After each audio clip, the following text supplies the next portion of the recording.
I am sorry to hear that, Mr. Abernethy. My confessional is always open. Except for right now. They're going to have to learn to fend for themselves now, Amelia. Your stewardship of Edgewater has run its course, Reed.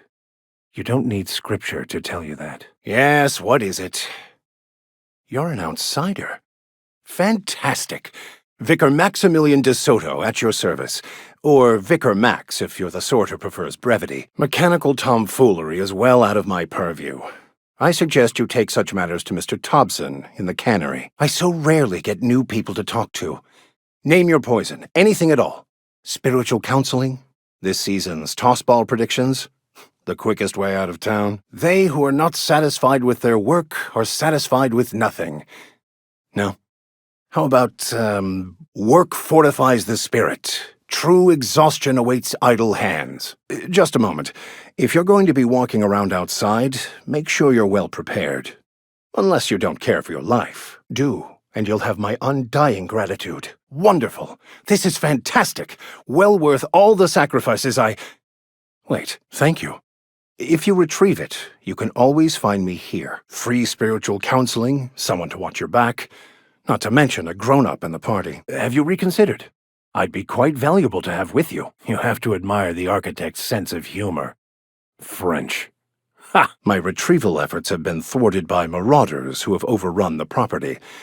Should you fare better than me, I'd pay a handsome sum for the book, so you'll consider it. I do appreciate you hearing me out, and, your discretion. It's a handwritten journal. A faded blue cover with the name M. Bakonu handwritten in the lower corner. I'll mark where I saw it on your map. Assuming you're serious? I've never seen you before, and there's been no paperwork indicating a transfer. Half the time it's wrong, but a new worker without paperwork? Unheard of. Also, you lack the distinctive worker gaze. Usually either a deadening behind the eyes, or in some rare cases, a wild-eyed frenzy, like a trapped animal. Yes, but there are few who hear me in this miserable place. Oh, nothing could be further from the truth. Have you? These people need something, anything they can grasp to survive. Delving into the metaphysical minutiae of the grand plan would be nonsense to them, if not worse. Pretty universal here. Except for Miss Holcomb, who, for some reason, doesn't seem to have much to say to me. Isn't that right? Selling? No. It is free for all who seek it. I'm sorry you don't find these tried-and-true words of wisdom to your liking. That's understandable. If you change your mind, let me know. Yes. And thank you for pointing it out. It is wrong of me to succumb to distress. This place could be so much more, and I will continue in my quest to make it so. The marauders I met when I ventured outside the walls might agree with you. Bastards snuck up on me while I was dutifully hunting for a banned book in a collector's library. Barely escaped with my life. But you see, one of the reasons I transferred here was to get my hands on that heretical text. What the fuck is this? Is this French? I can't fucking read French! What? You seem the perfect type to go blindly into the wild on a suicidal quest. I'm looking for a journal. A handwritten book. With the name M. Bakonu on the cover. I'll pay you to find it. I merely meant to say that you're not beaten down by... You know what? Forget it. You have my sincerest apologies. The OSI teaches that the Grand Architect set a perfect system in motion at the beginning of time. Contentment is found by accepting one's role in that grand plan, the order of scientific inquiry, also known as scientism to the layperson. You don't talk to the Grand Architect. Once the universe was set in motion, it stepped back. It has no concern for us. What would you like to discuss? We will eventually decode the plan and all its intricacies. Once we are able to deduce the properties of every particle in the universe and its trajectory, we will know everything. The future, the past, each person's place within the plan, all will be laid out before us, removing struggle and bringing peace.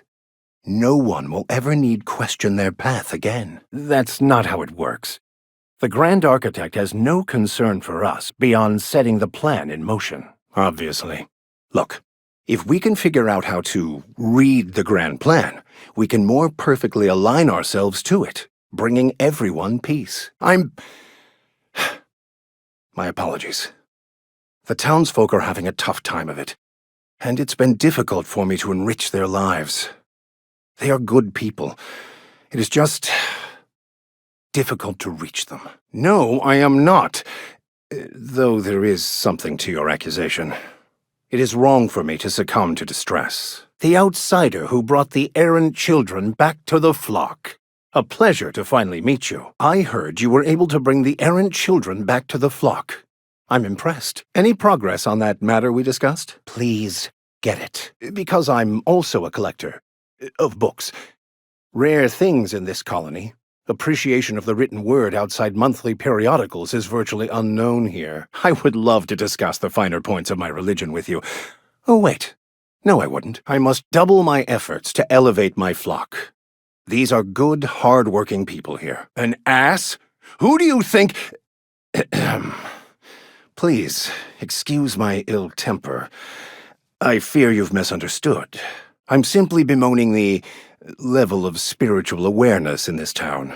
Of course, I'm pretty handy with a tossball stick, or any blunt instrument, really. I'm also a passable gun hand, if it comes to that. I can usually talk my way out of conflict, though. Well, understanding computers is, though I admit I took it further than most. And I was quite the 32nd back during my seminary days. Left many an opponent bleeding on the field. Of course, I'm a vicar who is dedicated to his calling. More dedicated than any other you'll find in this colony. I joined the OSI to help decipher the grand plan, but instead, I ended up the vicar in a prison due to ignorance and politics. Then I came here. Satisfied? It's the journal of one of the originators of the Philosopher's School of Thought, though it would be more than a century before it was perverted into that belief system. But most of that came later. Bakonu had some interesting theories about man's perception of reality that I thought could be applied to our attempts to decipher the plan. Most laypeople are not aware of this, but we've not discovered any new insights into the plan for a long, long time. I had an idea that we should welcome the truth, no matter where we found it. I had the worse idea to share my thoughts with a superior. Seriously, though, to truly understand the metaphysics involved takes years of study and contemplation. Fun. It concerns much bigger things than fun. Things like deciphering the secrets of the universe, to start. Mock me all you want. I know my beliefs to be true. Not many in this colony could understand its true value. Should they ever read it. It is not only a beautiful relic of a bygone time, it's also the thoughts of an early thinker on the nature of man's place in the cosmos. If you don't mind a bit of unsolicited advice, be cautious on your way to the geothermal plant. It is not as safe as you might assume. Yes, it is. But it's my job, and I take it very seriously. Well, first there's the matter of the secret blood rites and animal sacrifices. I'm kidding. You're my best chance at getting that book translated. And maintaining my sanity. In short, I'm asking you to take me on as crew. I'm glad you stopped by. I've been meditating since you retrieved that book. Stewing might be a better word. I have a proposition for you. And Ms. Holcomb as well. How rare to see you out. And with a complete stranger. Curious, you wanted to speak to me, Ms. Holcomb? Every time I've tried to engage you in conversation, you look at the floor, answer in single words, and slink away. I can't imagine what would be so grave as to drive her to my mission. What has Mr. Thompson asked you to do? That seems well within your expertise. Depriving them of safety from the marauders and wildlife. Adelaide McDevitt's encampment. I can see why that troubles you. Miss Holcomb has a soft heart. Always has, if you believe the talk. I see today we'll be conversing without metaphors. I'd guess her condition is incurable. It's unlikely to be fatal, but she may feel more heartache than most. They rejected the order of society and live beyond the walls so thoughtfully provided by our Spacer's Choice patrons. Does that strike you as a responsible life choice? Not if things are left to stand as they are. No doubt. But order is the nature of our universe. Some lead, others must follow. You might as well complain about the gravity being too high. If it were as easy as a few soothing words in the right ears, I'm sure it would have been done already. Consider it a challenge. Ah, Miss Holcomb, how rare to see you out. And with a complete stranger. Curious. Astute. But I am here, not in the deserter camp. So that's not a variable I can account for. It's a law-forsaken joke is what it is. French! Ha! I was so high and mighty, preaching to the yokels about following the plan, while fighting it at every turn. I've spent my life searching for the keys to unlocking the secrets of the universal equation that underlies the plan. I had hoped this book held some of those answers. Baconu, the author, had some interesting theories about man's perception of reality that I thought could be applied to our attempts to decipher the plan. Unfortunately, he was also one of the founders of the Philosophist school of thought, so the book is banned in this colony. Philosophism's a false religion that stands in contradiction to almost everything we know to be true. They believe all is chaos, in stark contrast to OSI's belief in the plan. But most of the philosophist perversion of Bakonu's thoughts came more than a century after his death. The story of my life. Most lay people are not aware of this, but we've not discovered any new insights into the plan for a long, long time. I had an idea that we should welcome the truth, no matter where we found it. I had the worse idea to share my thoughts with a superior, and that's how I ended up assigned prison duty, where I was fool enough to let an inmate bend my ear with stories of an original Baconu journal. I became so desperate, I even got myself assigned to this plague-ridden backwater to find the damn thing. All the time and suffering I've spent. Wasted. Nothing could be more excruciating than discussing the true nature of reality with people who have no interest beyond their next Aetherwave program. I apologize if my advice was wanting. I find many people can find their path when presented with the right questions. To divine a true path out of the Aether takes time. There are calculations to be done, variables to consider. But there is something I'd like to ask if you're venturing outside. One of the reasons I transferred here was to fulfill my duty in hunting down banned heretical texts. Excuse me, I'm suddenly experiencing quite an amazing headache. Hardly surprising. Certainly, I never expected the peace between them to last. Of course, that would leave Ms. McDevitt's group fully at the mercy of marauders. And you've somehow persuaded Ms. Holcomb to venture out in society. If you're going to keep performing such miracles, perhaps you should be the vicar. Fantastic! I promise you won't regret this. Oh, perfectly. I destroyed my life out of a misguided devotion to my calling. Why wouldn't I be all right? The architect may not concern itself with the universe, but it does seem to possess an incredibly droll wit. Go on, do whatever it is you plan to do. Assuming there is a plan. What could I do to persuade you to search for my book? I have a regular service at noon on Wednesdays, if you're interested. Back again? I've tried to seek it on my own since you last visited. The marauders once again taught me the folly of doing so alone. I expect you plan to depart soon. This is my final chance. Not to put too fine a point on it, but your choice of wardrobe is not precisely common hereabouts. Few outsiders visit Edgewater. Your appearance so soon after the town's power is restored seems too great a coincidence. A motive I can appreciate. Regardless, it's a boon to the folk of this town, as I thought. Mr. Thompson has wanted the power restored for some time, but didn't possess the fortitude to address the problem himself. If you insist, though there's no call for modesty. No one in this town was capable of the task. You'll forgive me, but I'm quite distracted by work at the moment. The townsfolk are agitated by the loss of power. They come to me seeking reassurance. Can you hear it? Once again, Edgewater hums with the power of industry. The return of light to Edgewater proves salvation comes through stoic acceptance of the grand plan. I confess, now that there is a surplus of power, I'm tempted to keep the wireless tuned to tossball. I wonder at the wisdom of allowing Ms. McDevitt's group to return. Her followers were simple, misled. She may prove a reptidon in the fold. A pity that Ms. McDevitt persists in her folly. At least the rest can be gathered safely back into the fold. Darkness is fleeting. These people can endure a few long nights. So many hands idle. With nothing to strive for, no vital task to fill. It's no wonder they fall to despair. One can hardly be surprised. They've known no other life. They rise, they work, they take comfort in unthinking routine. Ms. McDevitt? Her people lack walls to hold against marauders. These people may prefer the safety of a dark town over an illuminated danger. From our own graveyard, just outside the gates. And Silas had not even an inkling?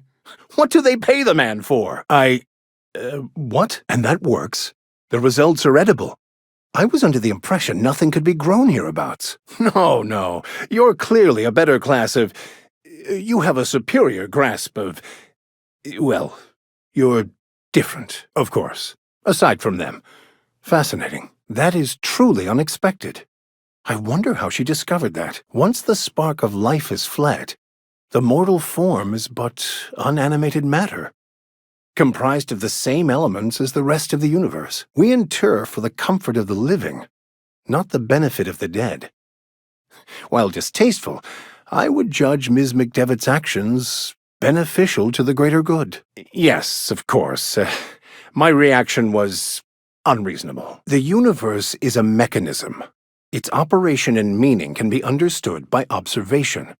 By understanding, we move closer to verity and kinship with the grand architect. Only to the feelings of the living. The dead are no more concerned with their corpses than a snake is with the skin it shed. The greater good is to tend to the needs of the living, not the dead. Then I would counsel them to work through their emotions and assess the matter rationally. Animals are ruled by their hearts. Humans were gifted with intellect for a purpose. Close enough. I'm sure you have many issues taxing your limited resources. You can safely place this one out of mind. It is my understanding that none of the local life, plant or animal, is edible. Earth crops are grown in farms, not isolated cannery towns. I'd need to give it careful consideration before answering. If it does improve the soil, it would seem to be a benefit overall. Technically, corpses remain under contract to Spacer's Choice, but I believe you're asking my opinion on the morality of the act. It's a fine new day in Edgewater. The cannery hums, streetlights and faces glow. I suppose this means you were able to sort out the matter after all. I suppose this means the two of you were able to sort out the matter. I presume we have you to thank for that. If you've come to ask forgiveness for Reed Thompson's murder, I'm afraid OSI Theology has little to say on the matter. All the lights in town went out. Since then, I've had wild-eyed workers begging my guidance. The greater good can be difficult to determine. None of us can know the effects of our decision in a year, or 10, or 100. There's little point in second-guessing now. I am somewhat taken aback by that, given the heat between her and Mr. Thompson. What deal did you strike with her, I wonder? Not unexpected. Take heart in the fact that you've saved the rest from idleness and marauders. Take comfort in the fact that your choices are always, ultimately, in line with the grand plan. I'm surprised you would go along with this action, Ms. Holcomb. Looks like you made your decision after all. I presume this was your doing? Let's hope walls alone are sufficient then. A motive I can well appreciate. But surely not one liable to make you popular with Mr. Thompson. Oh, inarguably. This town was a pustule on the ass of the architect. Metaphorically speaking. You took it upon yourself to decide the fate of strangers. I don't know whether that's confidence or arrogance. Either way, I'm fascinated. Freedom. Indeed. These workers are tame as cysty pigs in a slaughterhouse. They'll just mill about confused and wait for orders. You have no idea how many times I've wanted to shout those very words. To Thompson? No. I'd prefer not to join him, of course. I was told it was a stranger come to town. I see no other strangers about. But the workers of Edgewater may not be the most reliable witnesses. Any conflict between the two of you is none of my concern. I have no inclination to interfere. I have greater goals to achieve in my lifetime than meeting a quota of canned fish. Any action humans take is, by definition, part of the great architect's plan for the universe. Of course, the law is an entirely different matter from the law. The board will see your actions rather differently than the church, and Ms. Holcomb is with you. Surprising, given what you're accused of. I hope you didn't threaten her. She's a gentle soul. Oh, I'm fairly competent at hacking computers as well. Fantastic. Let me get my things in order and I'll catch up with you. Some even believe this ultimate knowledge will unlock mankind's true potential, and we will all become akin to grand architects ourselves, after a fashion. Excuse me, I was just pondering my life. Is there something I can help you with? Of course he did. Reed never had the intestinal fortitude to do something about his lost workers himself. Or You're asking my advice. I don't rightly know, to be perfectly honest. Been preoccupied since you brought me that book. Yes, well, all things being equal, I'd have to say I don't really care. Oh, and a word of warning. If you're considering wandering around outside the safety of the town, you'd best be cautious. I happen to know such a book is, as we speak, tainting a collector's library in Emerald Vale. However, the collector's residence lies outside the town's walls. If you manage to acquire it for me, I'd pay quite a handsome sum for the book. I just want to keep the writing out of layman's hands. It wouldn't do for such information to fall into public consumption. On the contrary, my position means that I am one of the few legally allowed to possess such items. But do not worry. You'll be safe since you are acting on my behalf. I can assure you, you won't find another willing to risk imprisonment to possess this book, nor anyone willing to pay the price I can offer. Glad we see eye to eye. Well, yes. But I assure you, it was not for personal gain, only for the greater good. There is little more important than such a precious, rare text. Assuming your goal is to save as many as possible, then you should bring everyone together. Send the power to Edgewater and convince the deserters to return to the fold. A religious text deemed heretical by the OSI is an unsafe object at large, though I understand why a collector would desire to possess such a rare book. Thank you for the kind assessment, Ms. Holcomb. I admit, I've been quite interested to make our outsider's acquaintance. Thank you, Ms. Holcomb. I'll be glad for the change of scenery, and to leave this place behind. I shall see you on the ship, Captain, whenever you're ready to leave Emerald Vale. It is my esteemed pleasure to serve as your crew vicar, Captain. Overreacting? Do you have any idea how many years I spent in... No. You couldn't possibly know, could you? What? No, I don't want to burn it. I would never... I mean, I just want to... Look, I have a very simple goal here. Yes, you're right. Such are the workings of the equation, and I've only my own hubris to blame. I certainly never planned for this contingency. Please. Those dolts? Please. As if my life should have no greater meaning than proselytizing to a bunch of feeble-minded wretches. But that's neither here nor there. What I need to do now is to find a translator, obviously. But to do that, I'll first need to secure transport. You have a ship. Perhaps I could make myself of use to your crew. Exactly. Certainly. I already gave you most of my money, but I can offer you free spiritual counseling, and I'd be happy to watch your back. Well, understanding computers is, though I admit I took it further than most. And I was quite the 32nd back during my penitentiary term. Left many an opponent bleeding in the prison yard, and that's the long and short of it. So, what do you think? I'll meet you on the ship when you're ready to depart from Emerald Vale. Captain, I must ask you to please reconsider taking me out of this place. I do not know how much more I can stand. Marauders are about. Though if you are planning on venturing outside, I do have a proposition that may interest you. Captain, are you telling me you haven't heard of the adjutant to the chairman of the board? Ms. Akande may just be the most powerful woman in the colony. That's fine.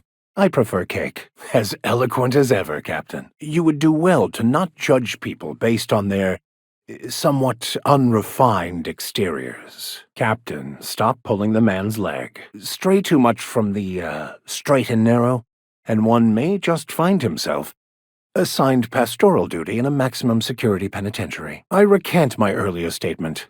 Mr. Bedford deserves what he gets. Architect, have mercy. You don't possess a lick of sense, do you? You risked your career for contraband writing? I'll admit, I find a touch of irony in that, considering my own circumstances. Maybe you should have considered that before selling it. I doubt Mr. Bedford's ever felt real pain. We could introduce him to the sort of suffering that actually constitutes extreme anguish. For the good of his understanding, of course. Kind and efficient. Can't say I disapprove.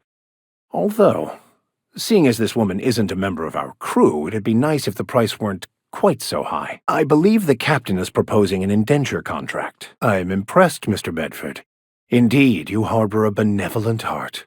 I'm sure Dr. Fenhill will be quite pleased to have Miss Doyle's debt erased. Not the word I'd use. I think of it more like a... No, I take it back.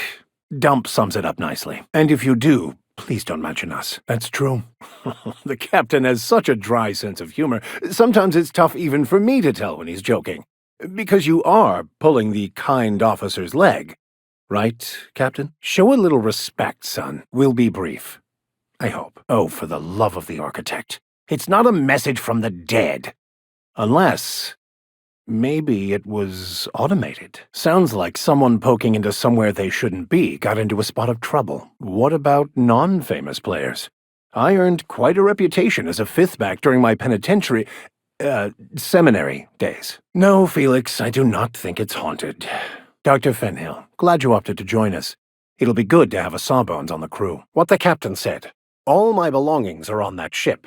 And you wouldn't impound property of the church, now would you? I don't get it. Either way, let's not stick around so long we all roast alive. No offense, Miss Elson, I'm sure whatever critical problem needs fixing will get patched in time. Youth these days have no principles. Self-improvement, including one's weapons, is always a worthy endeavor. Define law-abiding, Captain, really. We're picking up strays now? Welcome aboard, son. Let's just move on, shall we? Can't speak for the captain, but I'm used to listening to folks drone on about their pointless, depressing lives. You must admit, there is a beauty to the order of it. Everything operates within the constraints of the grand plan, even organized crime. The captain likes to state the obvious, just so we're all of the same understanding. You don't sound awfully sure of that. Captain, in my humble assessment, Miss Hagen is insane. Shouldn't be a problem. I have quite a bit of experience spreading the word. What a surprise. Seems we're no longer wanted here. Messy or merciless? Oh, sure. That sounds like a real easy job. There is always a catch. Ah, yes, Alta Vitae. I knew someone who inhaled it by accident. I'd never seen anybody spontaneously combust before. Well, that set me at ease. And that's our problem, how? Speaking for myself, Captain, I am not of a mind to be murdered by a psychopath who plays with fire. Your lordship? So this is the caliber of man Mr. Millstone chooses to worship. The principles of the universe dictate that sometimes we must appease others to keep from being roasted alive. You call your lighter Little Flick? So sign with Cleos for the above-board shipments, and sublight for the rest. Seems a little high. That was barely a 3 in my humble opinion. Can we move this along? I have a certain, matter I'd like to attend to, Captain. The board is necessary to provide order to the colony. They believe it's their prerogative to overrun you.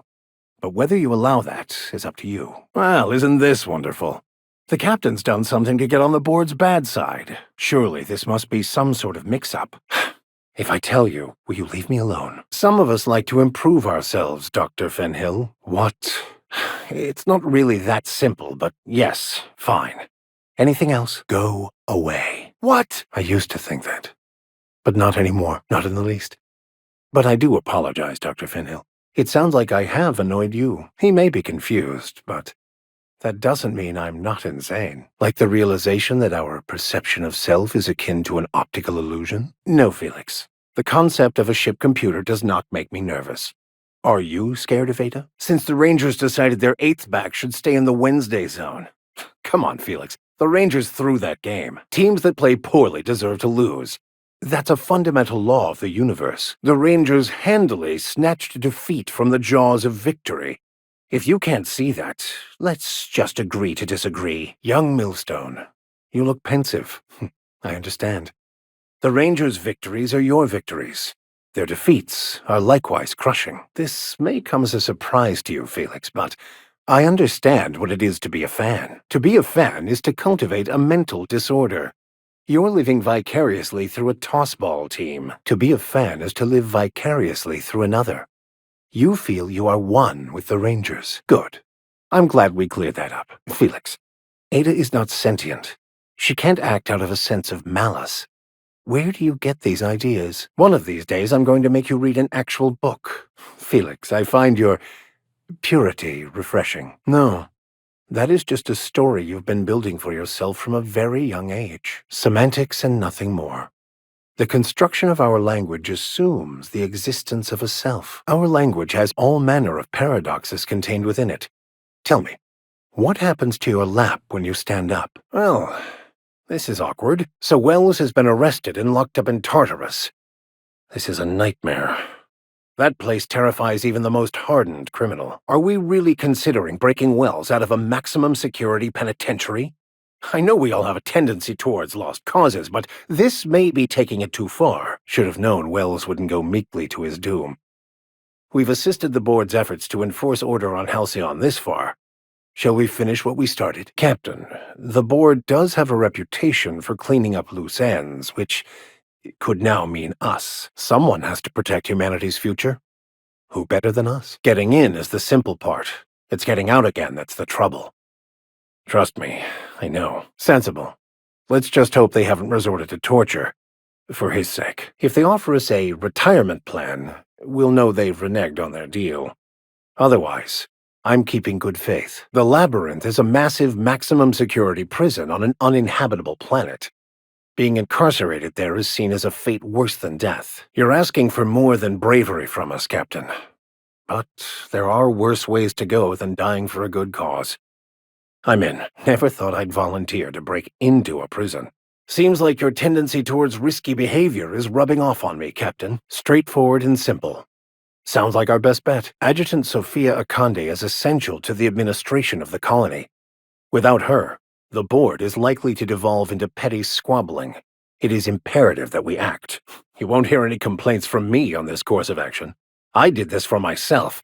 And, you as well, Captain. In my experience, you can try to run, but the past always catches up in the end. I'm committed to seeing this through. It better be. I'm not looking forward to seeing the inside of a penitentiary again. Yes, who needs a plan? Breaking Phineas Wells out of a maximum security penitentiary. I can't think of a better lost cause to commit ourselves to. Phineas, locked up in Tartarus? We cannot let this stand. That place terrifies even the most hardened criminal. You can't be serious, Captain. Facing certain death on a fool's crusade is reward enough, and I thank you for that, Captain. Serving with you has been a pleasure. Byzantium wants the best of society. That's us. If we're meant to make it, we will. No use worrying otherwise. Well, it's been a good life. And in your case, never doing an honest day's work, apparently. Yes. I think a toss-ball stick upside your head should be most effective. I assure you, the captain is quite serious. Well, one of us is, at least. Perhaps we'll keep it for our own collection, then. And where exactly might Dr. Crane's research be found?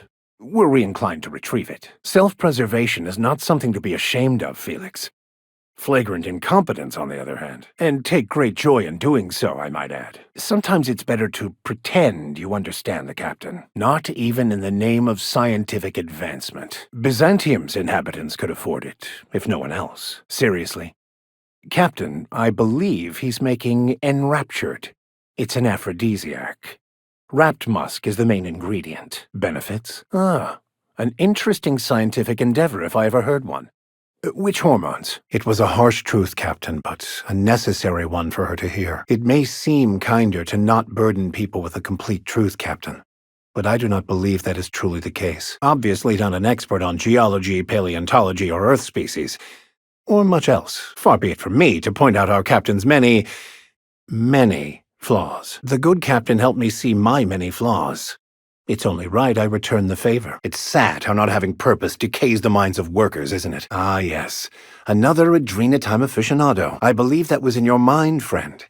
Though the same could be said of reality itself. 100% of my job is working for free, it would seem. Not an unreasonable theory, and definitely not out of the realm of possibility for a Spacer's Choice product. The surprise is that it didn't happen sooner. I prefer to think of it more as a way of life than a job. Well, now, truth is such a subjective thing, isn't it? And here I thought we'd be fighting our way out of this fine establishment. That was certainly easier than all the fighting and shooting and general mayhem more common to our experience. Most businesses in Halcyon are run by sprats, but this is the first I've heard of it being openly acknowledged. Don't worry. If you insulted us, you'd know it.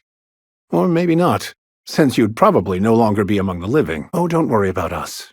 One can't be insulted if they hold nothing sacred. Yes, your presence screams high class. While humorous and true, I believe you may be missing the intended point here, Captain. Which side is my good side? Oh, good. I was getting bored. Well, we definitely wouldn't want your spirit weighed down by lying.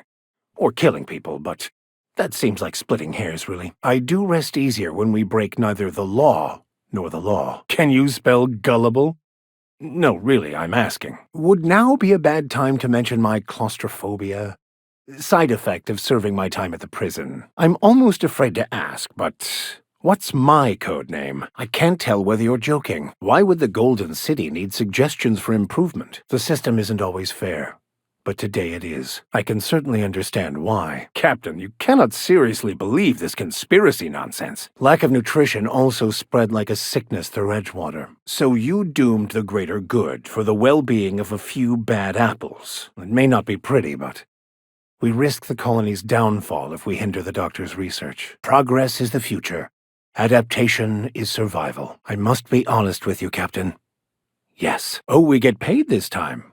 I like this plan. If it's meant to be, it'll happen. Well, I have been told I have a face made for an aetherwave drama. Ah, the favored mindless entertainment of the unwashed masses. You know, that's just the sort of thing folks say when they're trying to hide something. What is this system coming to when even the Earth Minister is disillusioned beyond hope? He's attempting to game the system, but he won't be able to get away with it forever. Eventually, Rockwell's House of Cards will topple. Captain, we must investigate Rockwell. An injustice like this cannot go unchecked. Putting your faith in the inherent goodness of mankind? We're here, aren't we? The captain and I are trying to save people. Obviously, the chairman surrounds himself with the cream of Byzantium's elite. Minister Clark, what a remarkable honor it is to meet you. Exactly. Let's take this woolly bull by the horns. Unfortunately, hope has little bearing on how the universe unfolds. At times, sacrifices must be made for the greater good. Excuse me? That sounded like we're going to take on the chairman and his board directly. I can honestly say I'm personally terrified at the thought of someone such as yourself wielding a high-powered weapon. Adjutant Akande, as much of an honor as it is to make your acquaintance, I must say I am gravely disappointed. Protecting the colony was your duty. The powerful make the mistakes, and the powerless are left paying the price, as it has always been. Tell me, Adjutant, have you anything to offer beyond the usual false platitudes? I cannot condone this plan. Wanton, senseless destruction of life is never the solution. It is a sad fact of the cosmos that sometimes the ends do indeed justify the means. There was a time when I would not have thought twice about supporting this decision, Captain. But now, this isn't the place for your tomfoolery, Felix. That was simultaneously the least scientific and most pompous statement I've heard in ages. Well done, Mr. Harlow. Felix is, a vital member of our crew. He's good in a fight. Felix will always have a place in this crew. He's family to us now. Awfully sensible for a businessman, aren't you? There's your iconoclast theory of chaos in action. We're here to see that the negotiations go smoothly. I don't see why that couldn't be accommodated. Careful, ma'am. We don't want these talks to end in bloodshed. The innocent of heart are often blind to the guilt in others. We've changed the course of the future, Captain. You helped steer it toward the better. Look, you might not be better off, but I can tell you, it can always be worse. Try celebrating what you've got. I, for one, welcome a reprieve from our travels. That is, if you'll have us, kind sir. Ah, the nostalgic stench of home. Can't say I miss the day-to-day of living in Edgewater. Perhaps we should skip dinner. My stomach has been a tad unsettled of late. Only if you give yourself over to the plan, Martha. May I call you Martha? It is an admirable endeavor, if misguided, and nearly impossible to achieve. Long as you've got my back, I'll have yours. Welcome to the Unreliable Crew. Welcome to the Unreliable Crew. We're eminently more dependable than our name might suggest. The man's a grade A idiot. I will admit, I am keen to meet their leader. Exactly. Intellectualism fuels the train to mankind's future, but the tracks the train runs on are forged from practicality. Returning to the board is your only chance if you hope to survive here on Monarch. That doesn't mean it'll be easily achievable. Of course he wants to fight bureaucracy with paperwork. I should have known. Unfortunately, it's hard to have not heard it around these parts. Praise the architect for that. And the dissemination of the proper ideals and information to those in the highest echelon of society. Mr. Nandi may be correct. If the masses learn that the board disregards their own ordinances, it'd give rise to dissent. MSI could use this information to their advantage. Sounds orderly.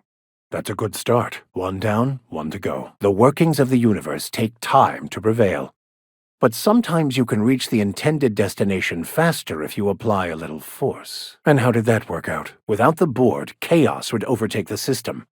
Working within the established order isn't a principle to snub one's nose at, Captain. A necessary evil for the greater good of society. Agreed. This is mysterious, to say the least. Threaten the system's order and you call down the wrath of the universe. Or in this case, the board's. Which in this colony is pretty much the same thing. Ms. Holcomb is our endlessly optimistic crew hand. It's good for the captain's morale. Something to be said for perseverance. I endeavor to persevere myself. Only the vastly ignorant, such as one who has never even seen a picture of Byzantium, could call this a paradise. Are you absolutely sure of that, Ms. Ballard? She's principled, in at least this area. I will begrudgingly give her that. Ironic, isn't it? I would like to know what you think Bakonu meant when he wrote, "Your work is to discover the truth, and then with all your heart give yourself to it." You're not completely full of shit, I'll give you that. Even if you do twist things beyond recognition to suit your own beliefs. I owe you an apology. I expected you to be a complete idiot. I'd say you're actually more in the 25% idiocy range. The universe doesn't need to find its purpose.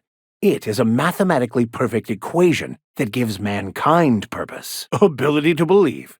I think you mean inability to tell fantasy from truth, which rules out any knowledgeable scientician. It refers to giving oneself over to the plan.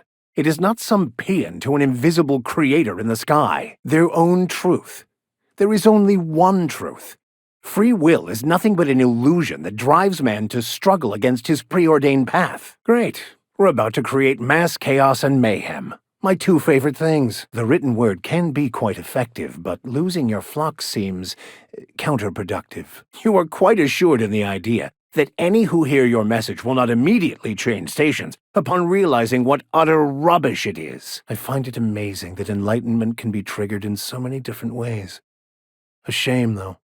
If there was a common, dependable trigger, there'd be many more of us, I believe. See. Perhaps one day I can return to study at your feet to complete my journey to purity. This is what happens when you try to diverge from the intended path. Exactly. Show some respect to the captain, ma'am. I heard about that back in the day. Something about pirates massacring the town. Let's be frank here. He's an unhinged charlatan. Oh, they'll riot all right. Never underestimate the power of chaos in motion. Or me, either. I receive a stipend from the Order, but I doubt that's much comfort to the rest of the crew. Faith is hardly required. We know you're a talented mechanic. Chin up. Pride in our work now. This is the part where I take over, Captain. Do not fret. I've been cracking systems like these for years. Aha! Got it. Easy as mock apple pie. I do so love when you jest with me. I will take that as an intended distraction from the stress of all that could go terribly and excruciatingly wrong should I fail. I am enthusiastic. Can you not tell? I could make a joke with that, but it would be inappropriate coming from a man of the cloth. You can say that again. Except for the last part. Do not call me that. On pain of death. Normally the law. But in this case, you can praise me. I most humbly concur. Not too shabby indeed. Well, nothing. Anymore. How about we praise the fact that we're still among the living? You said that in a way that was almost believable. Well, he flipped faster than an antique coin. I'd say fairly competently. We're almost done. Let's finish this. What in the... Captain, there's a fireball in the sky! Well, I haven't seen the system, but I feel confident saying I can split her asunder. Crude but forthright. I admire that. Sorry to trouble you, Ms. Malin. I understand you're a terribly important figure in these parts. Perhaps you could point me to a man by the name of Reginald Cheney. Obviously too common an ailment for insurance to cover. Haven't you heard? Everyone's welcome here. It's a fucking worker's paradise. But you wouldn't know anything about that, would you? Never worked a day in your miserable life. You're just a parasite, living off my goodwill. Well, guess what? My goodwill's exhausted, along with my temper. Okay. talk, Reggie. Forget it. This wretch will say anything to save his worthless life. I wholeheartedly concur. I don't think so. A crazed hermit on Scylla? He's playing us for fools. I don't think so. And if that hermit isn't there, we're coming back for you. Fine. We've got more important things to do anyway. This is the guy who told me about the book while we were in prison. I lied about finding a scholar. I couldn't risk you not bringing me here. Now, where were we? Oh, that's right. I was about to beat you. Severely. Would you have brought me all this way just to watch me beat the life out of a greasy ex-convict if I had? Fantastic. Exactly. Feel free to turn away if the sight of blood offends you. Oh, he knew. Didn't you? Didn't you? See, Captain? I've dealt with this swine before. I know how he thinks. It's too late for that. I threw away my life chasing fairy tales. Will punishing you fix any of that? Of course not. But by law, it will make me feel a whole lot better. Yes, that's about the long and short of it. What? You never cease to amaze me, you know that? Look, what I may or may not have done to some degenerate during a prison brawl is old news. I'd rather not discuss it. That's not how it happened. But yes, I was in prison. Now, can I get back to violently taking out my frustrations on this guy? But I don't care about any of that anymore. I just want to inflict massive amounts of pain on this guy. I get the sense this fellow isn't entirely sincere. Captain, I would caution that we tread carefully through the remaining morass of this encounter, for the safety of all involved. I believe we could ask you the same. Oh, I would go anywhere to see you fall. Sir, first the food supply, and now this. That's it. I'm done. There is no plan, just random chaos. Earth is only an idea to us, but that idea is the bedrock the colony is built upon. If people were to find out it's gone dark, the shock could be too much to bear. By the law. Look at this mess. Poor Phineas. The board will not go lightly on him. Ah, the wanted criminal himself. Pleased to make your acquaintance. And that's going to work, without killing us in the process.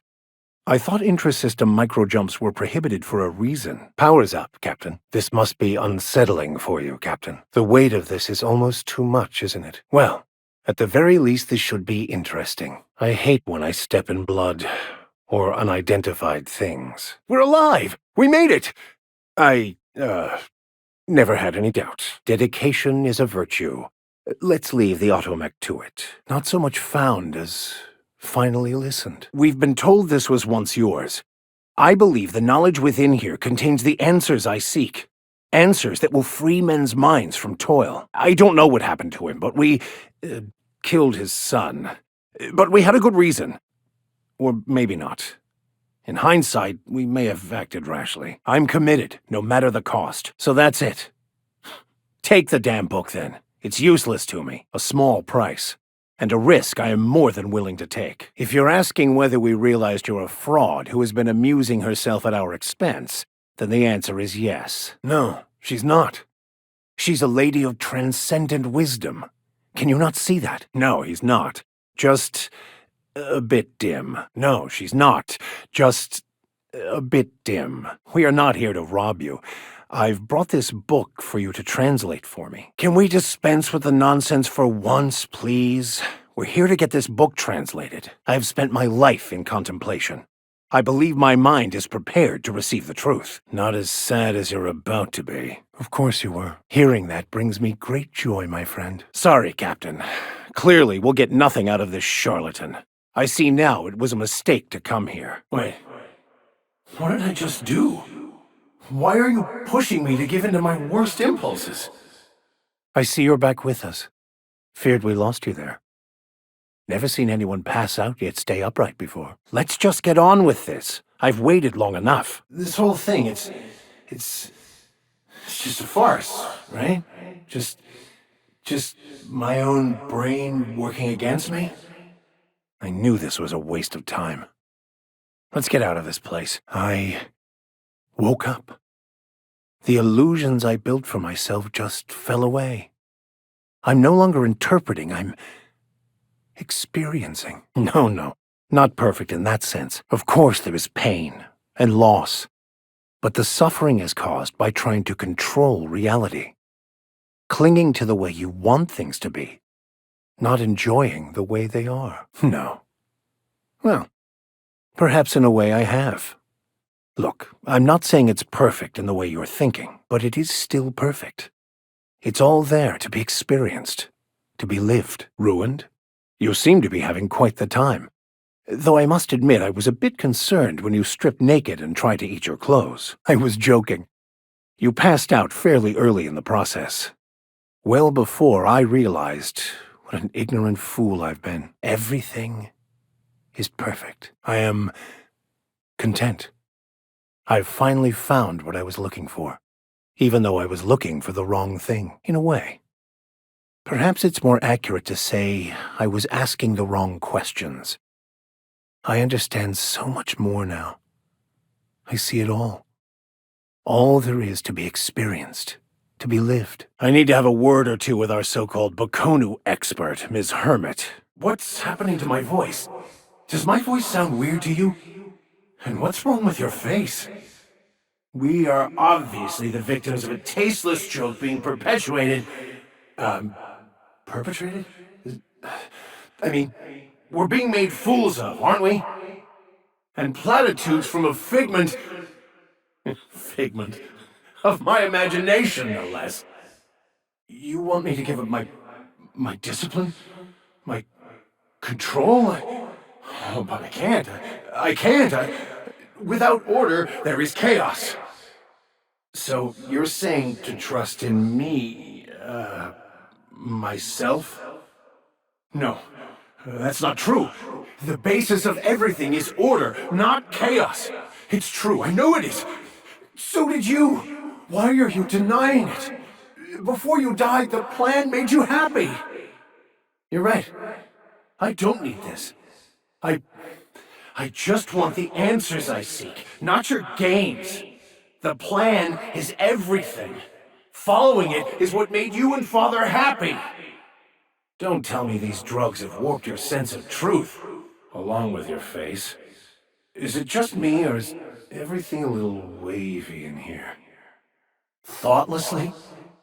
How could you say that? I only wanted you and Father to be proud of me.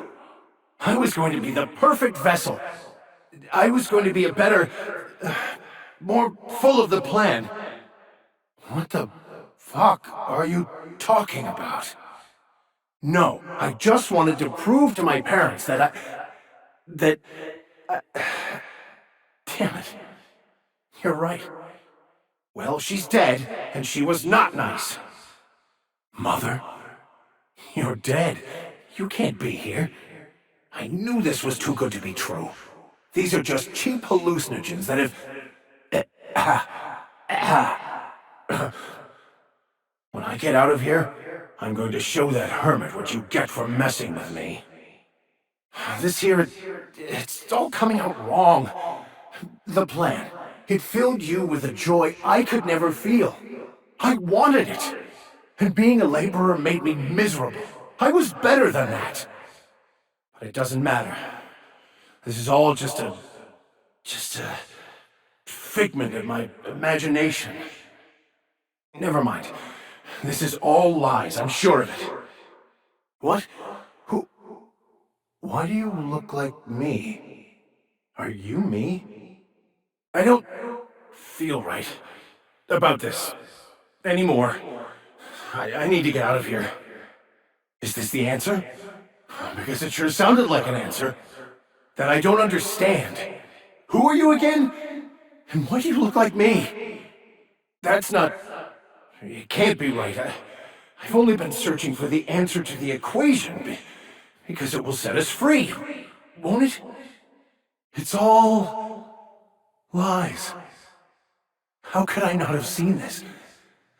But how do we escape ourselves? I don't. I mean, that's not how it is at all. I don't know. What are you talking about? I can do that. You mean I need to fight him to rid myself of... myself? Me too. Let's end this. I don't know what to say. Thank you, Captain, but I just... I don't know. Is it wrong to try to be a gooder, better person than I am? I'm Max. Me! I'm real. You can't convince me otherwise. Please don't convince me I'm not. By the architect. Architect? How could I have believed in an architect? That's ridiculous. I must be losing my mind completely. What you're saying almost makes sense. We exist inside our thoughts, thinking we're in control. That's it, isn't it? We have no control over anything. Absolutely fucking not. And thank the architect for that. If you must know, my late mother was a laborer, Dr. Finhill. The same. Couldn't help but notice your shooter, Dr. Finhill. It's quite a sharp piece. That's funny. I thought you didn't care much for nice things. Technically, I was a priest, not a prisoner. No, I had to fulfill my duties first. Not exactly. Told you I wasn't technically in prison.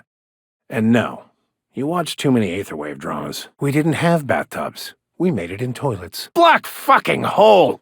Oh, that smarts! Damn near twisted my ankle right there. The universal plan favors the bold, Dr. Fenhill. Couldn't help but notice your medical journals don't look like they've ever been read. You ever think about improving yourself, Dr. Fenhill? I do not. Probably for the best. They can lead to insanity as easily as enlightenment. Drugs. And still no. The universe works in mysterious ways. Where there is a deficit, it seeks to provide an abundance. Look who's talking. I was being facetious, Dr. Finhill. Architect have mercy. Say a church is attacked by marauders and sustains casualties. The replacement clergy must arise from somewhere. Of course. You may address me however you wish. Why wouldn't I? She was a simple laborer. Delusion. I could not accept a life that I felt was beneath me, so I convinced myself that becoming a vicar would solve all my problems. In a strange way, it did. Eventually. Among other things. Quite the interesting taste. Couldn't help but notice the medical journals in your room. Do you still study medicine? Most wise. I was considering throwing away all my old texts, but I like your idea better. That's not all I smell. How does what feel? Let me hazard a guess. You're talking about the church. I'm glad you're asking questions, Felix. Curiosity is the foundation of the scientician faith. Other than being called Vic, I've imagined you being quiet. It was a nice daydream. Scripture also tells us to exercise patience in the presence of the young and the foolish. But I repeat myself. I assure you I am jittery with anticipation. Son, the existence of the Grand Architect as a personal and real deity is a fundamental misunderstanding of OSI theology. The architect is largely metaphorical. You understand? I see I've graduated from Vic to Max. Wonderful. The only thing that takes the fun out of Tossball is the Chosen's new fool of a coach. Thornburg was well within bounds. The Darlings won because the Rangers have no defense. Spoken like a true Rangers fan. Nowhere special, Mr. Millstone. An OSI seminary, same as my peers. There is more to science than test tubes and lab coats. And the study of science is a lifelong commitment, not merely a collection of coursework. Why, son, are you expressing an interest in science?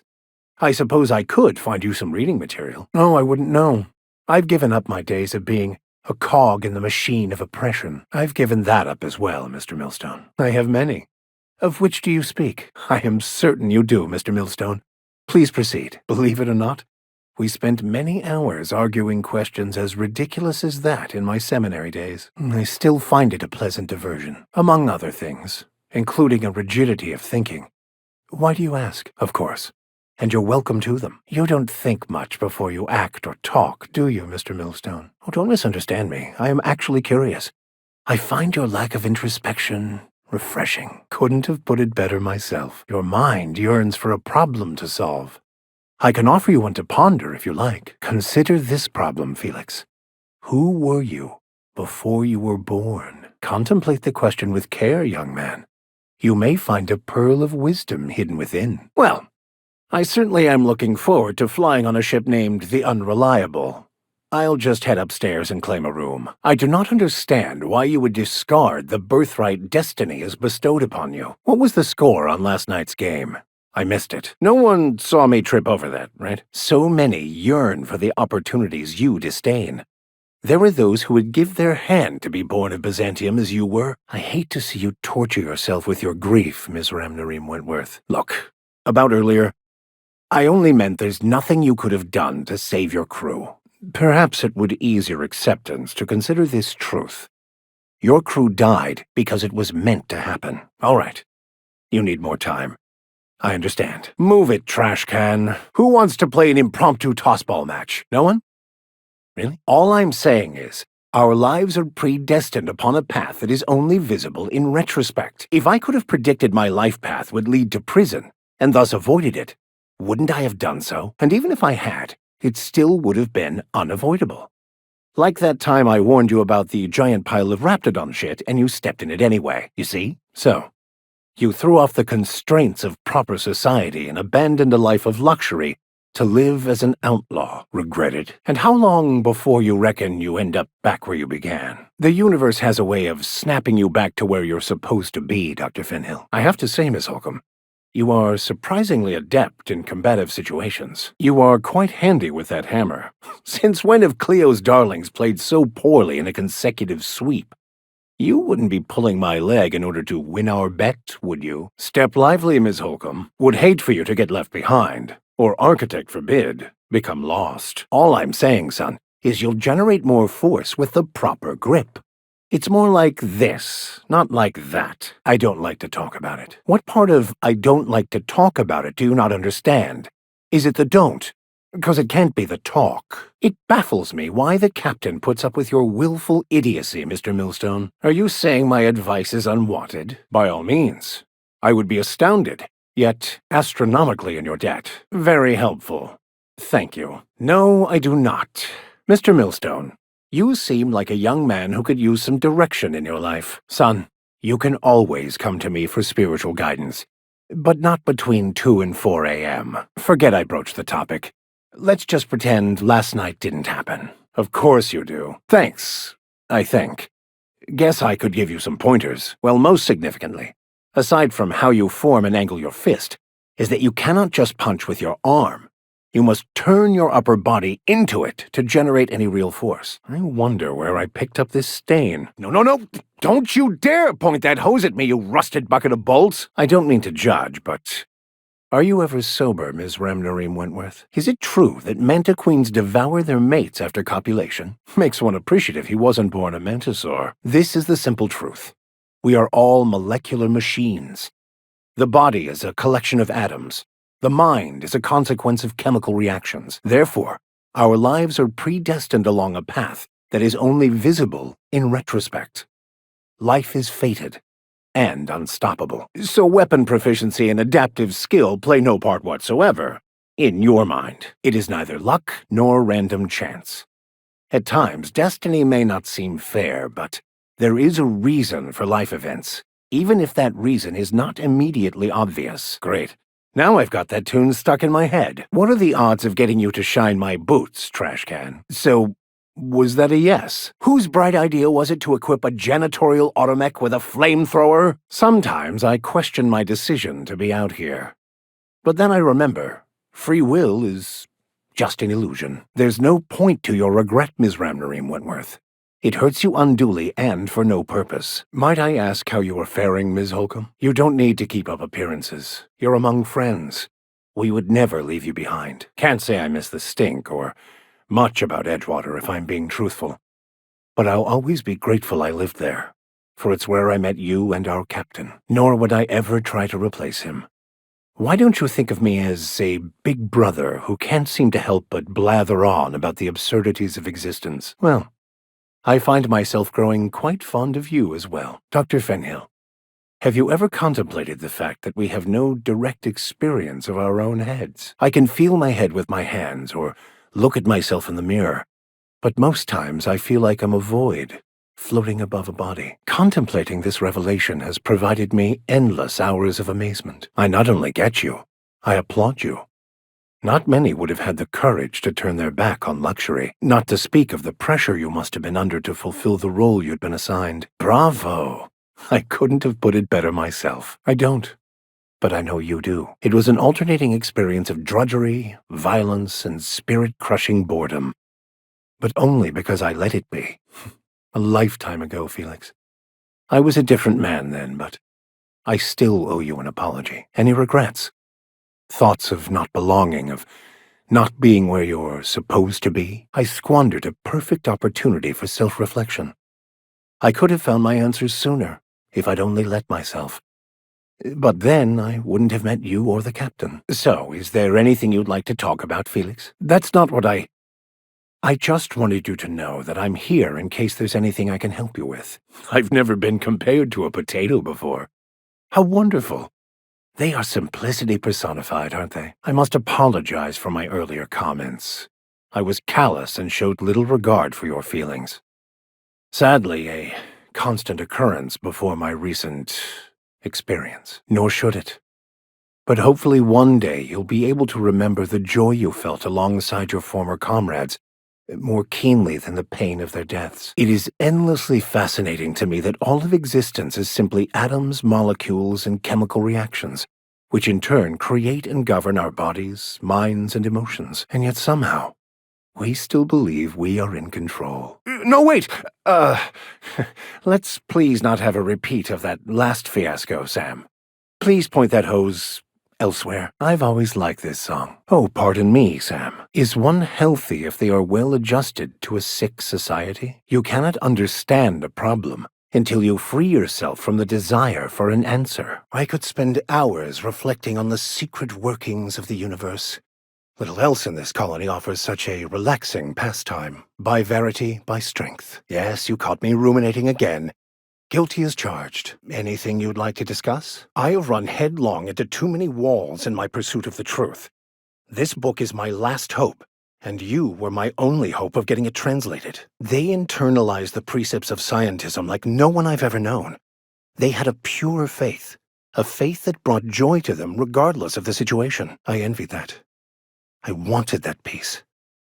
I thought if I became a vicar, I could find it. Or at the very least, find out why I lacked it. The plan is not one rigid path. There are a variety of multitudes contained within it. Our paths have variance, but we'll end up adhering to it whether we like it or not. Some choices make the path smoother, some rougher. You can even go outside the lines, but the further outside you go, it's like an unbreakable elastic band. It will only stretch so far before it snaps back. The further it is stretched, the more violent the eventual correction. They thought I was fighting the plan, should have accepted my lot. Some people pursue the clergy for power, prestige, but that was not me. What about you? What's your story? My parents, ironically. On the contrary, nothing too out of the ordinary. Just your run-of-the-mill vicar with a violently enthusiastic disposition. That's what my parents called it. I was destined to be a laborer like my parents, but I was infected early with a need to solve the equation. My passion didn't sit well with them. I've been called that more than once. I honestly don't know what I'd do. This quest has consumed me for the better part of my life. I fear there's nothing else left to me. Well, you do seem different than every other colonist. Let's pretend for the moment I believe you. What are you going to do now? Why would you turn on someone who saved you? That seems a dangerous proposition. Why risk your life now that it's been returned to you? You were the one who started this conversation. Fair enough. Yes, very funny. Just like the Masked Marketeer, right? Everyone knows that Aetherwave serial. Where have you been? Okay, then. That's not... Let's try this again. Who are you? Where are you from? The simple version is this. The force which we call the Grand Architect created the universal equation that underlies and defines everything in the universe. Everything flows from the equation, or in layman's terms, the grand plan. Is the Grand Architect a consciousness? A natural force? Did it create the equation on purpose? The answers to these questions don't really matter. The equation, the plan, is all that matters. Contentment is found by accepting one's role in the plan. As always, I am at your disposal. Yes? Oh, I eventually learned how to channel it into my quest for knowledge. But my childhood? That is a different tale. I grew up in a pit of a town much like Edgewater. It can be, if abused. But that can be said about anything. However, in the case of the board and Halcyon, sadly, I believe you are correct. Scientism, as its name implies, believes that nature abhors equality. The strong survive, and the weak perish for the betterment of the whole. Of course I did. Let's see, how can I explain this to someone like you? Don't be ruled by your emotions. And being strong is better than being weak. And reason, not emotion, is the seat of all morality. Wisdom means accepting the vicissitudes of life with grace and dignity. I prefer to think of it as looking at reality for what it truly is, not how we'd like it to be. Well, that's not quite how I'd put it. Oh, I see. You have my condolences. A commendable attitude. Some would say that's right in line with the core beliefs of the OSI. I tend to take a more compassionate view. But so be it. A cold realist. I've been mulling over everything with Graham and the Iconoclasts. He's an unhinged zealot who lacks awareness of the consequences of his choices. I wouldn't trust him to lead a crew, let alone a town-wide cult. I don't normally advocate murder, but as far as Graham was concerned, I think you made the right call. Upon further reflection, Graham's not as much of an idiot as I thought he'd be. But in other ways, he's worse. I'd urge you to be careful in future dealings with him, Captain. Zora is militant, unbending, and ruthless for sure. I'd be hesitant to oppose her.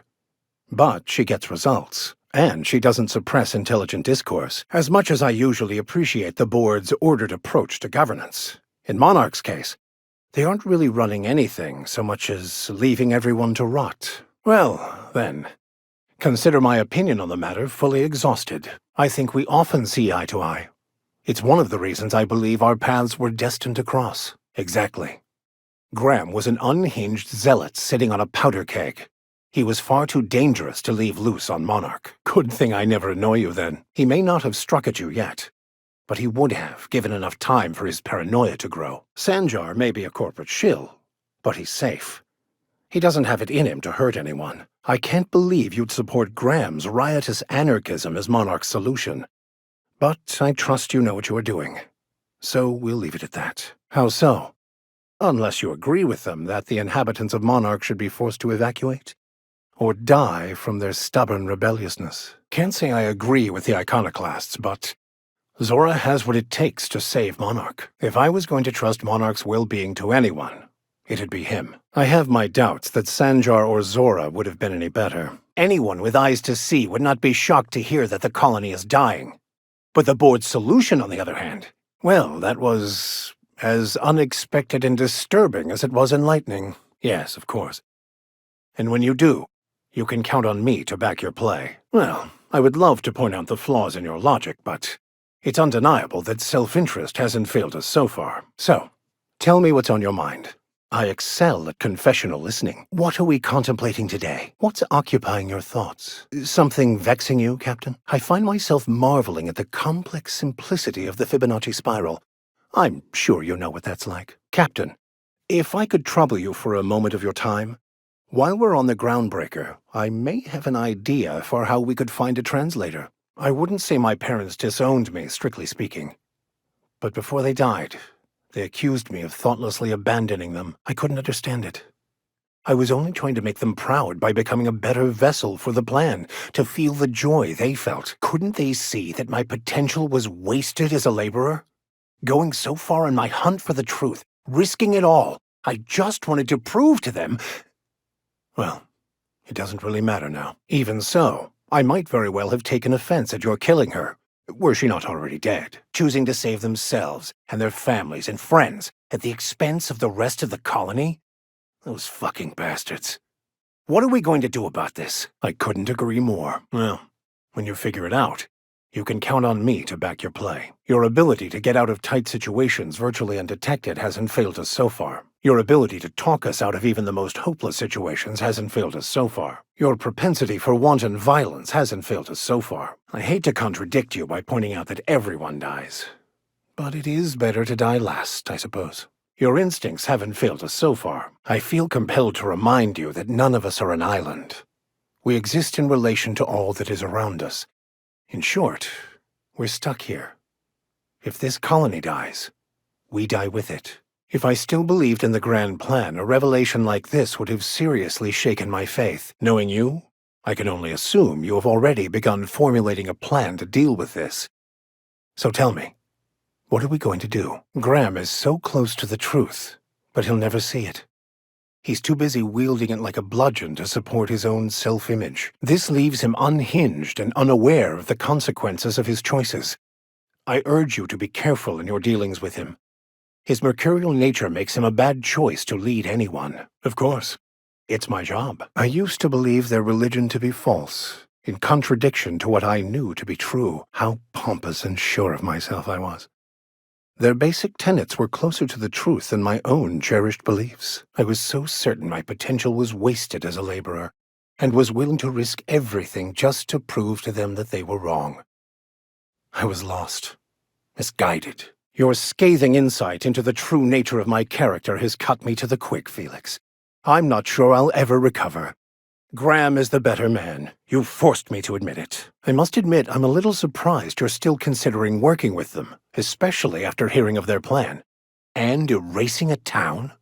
Are we really going to do this? Of course.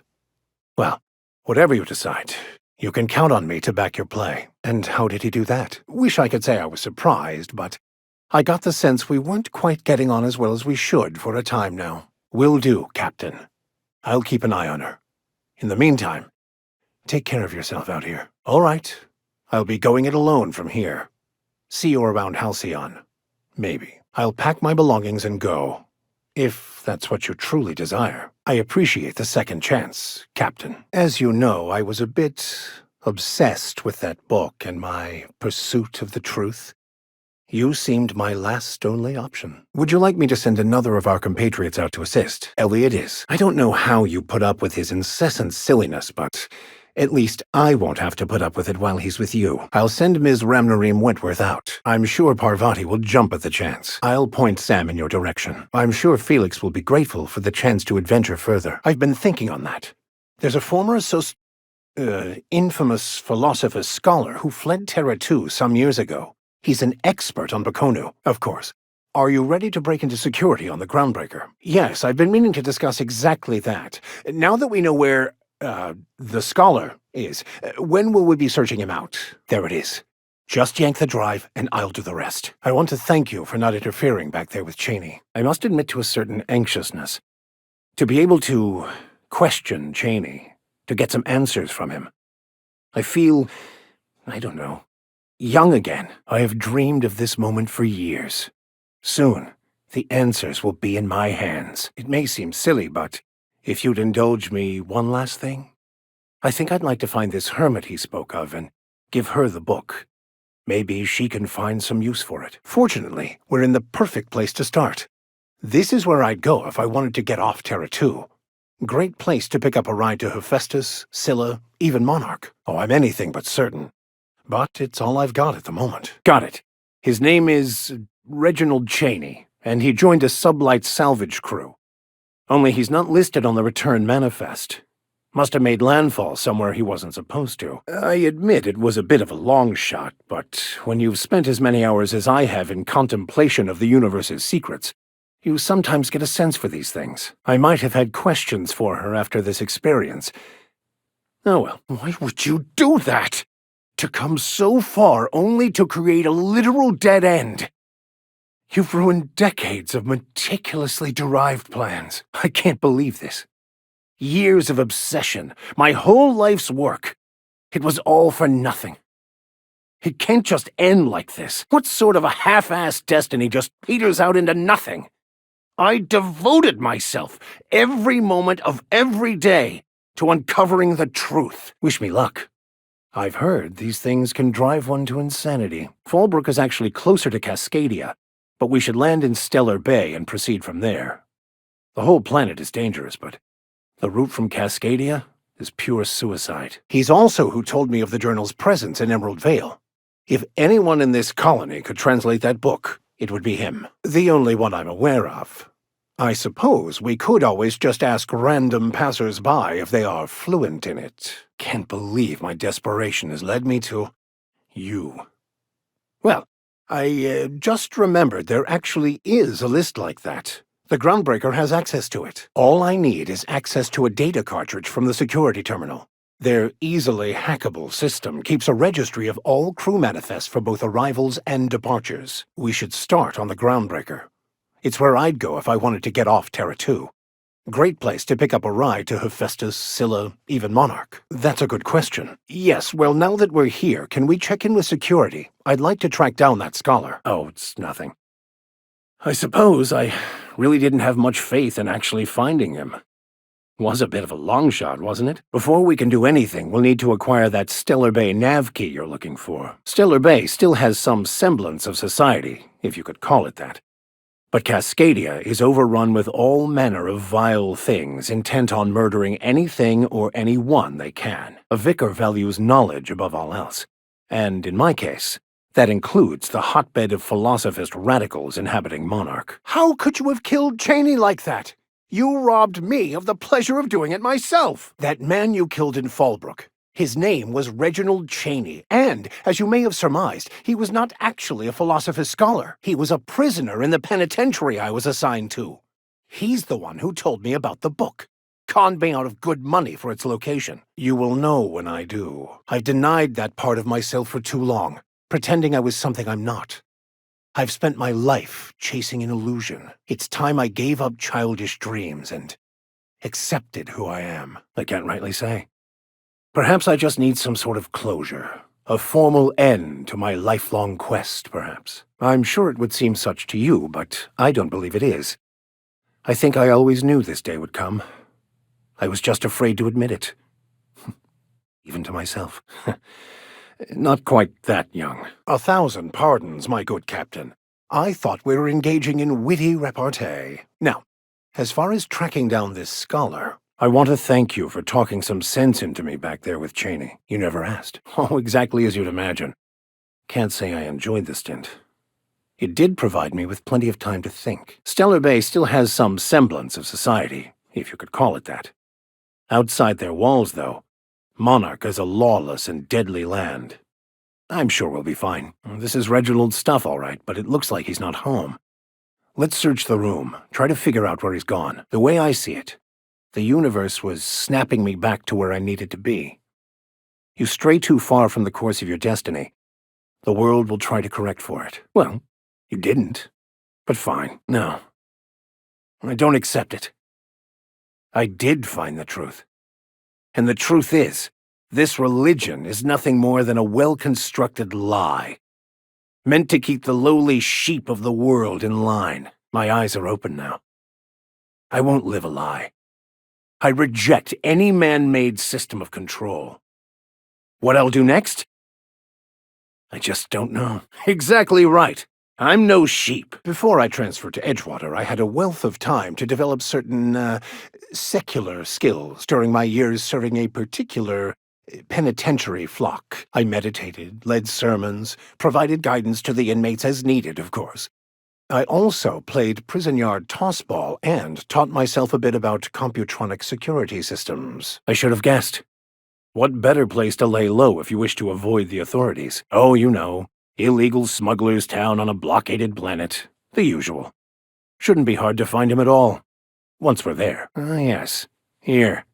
There's a domicile on Monarch in Fallbrook, rented to the same bit card he used to buy his seat on the salvage ship. I'll comb the last 6 months of departure manifests to track the Philosophist's off-world destination. If I can access the data cartridge from the terminal in security, I can easily hack into their arrivals and departures registry. It will be.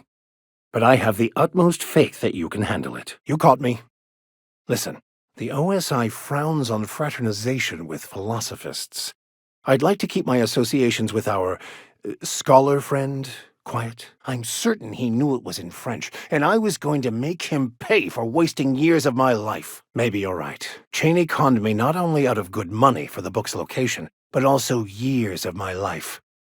I'm certain he knew it was in French. At least you made him pay. For all of it. I thought my training had allowed me to leave it behind, but prison brought it all raging back, and it felt right. It has been a long time since I gave in to my violent enthusiasm. I want to throttle you, but perhaps it's time to admit that you're right. Oh, now you're sorry? Your apology would be laudable if only some things could be undone. I suppose this is my well-deserved fate. Should have known better than to fight my station. All right, Universe. Message received. This is it. Security. I can check the departures registry to find out which crew the scholar shipped in and out with. That is becoming more and more obvious. I don't think you understand the hatred I was harboring for that miserable excuse for a human being. That'll give us dates, times, and the crew manifests for every registered ship. Thank you, Captain. Thank you, Captain. I knew I could rely on you. I think it will help put all this behind me. As you wish. You are the captain, after all. I must admit I'm feeling trepidation about meeting this so-called hermit.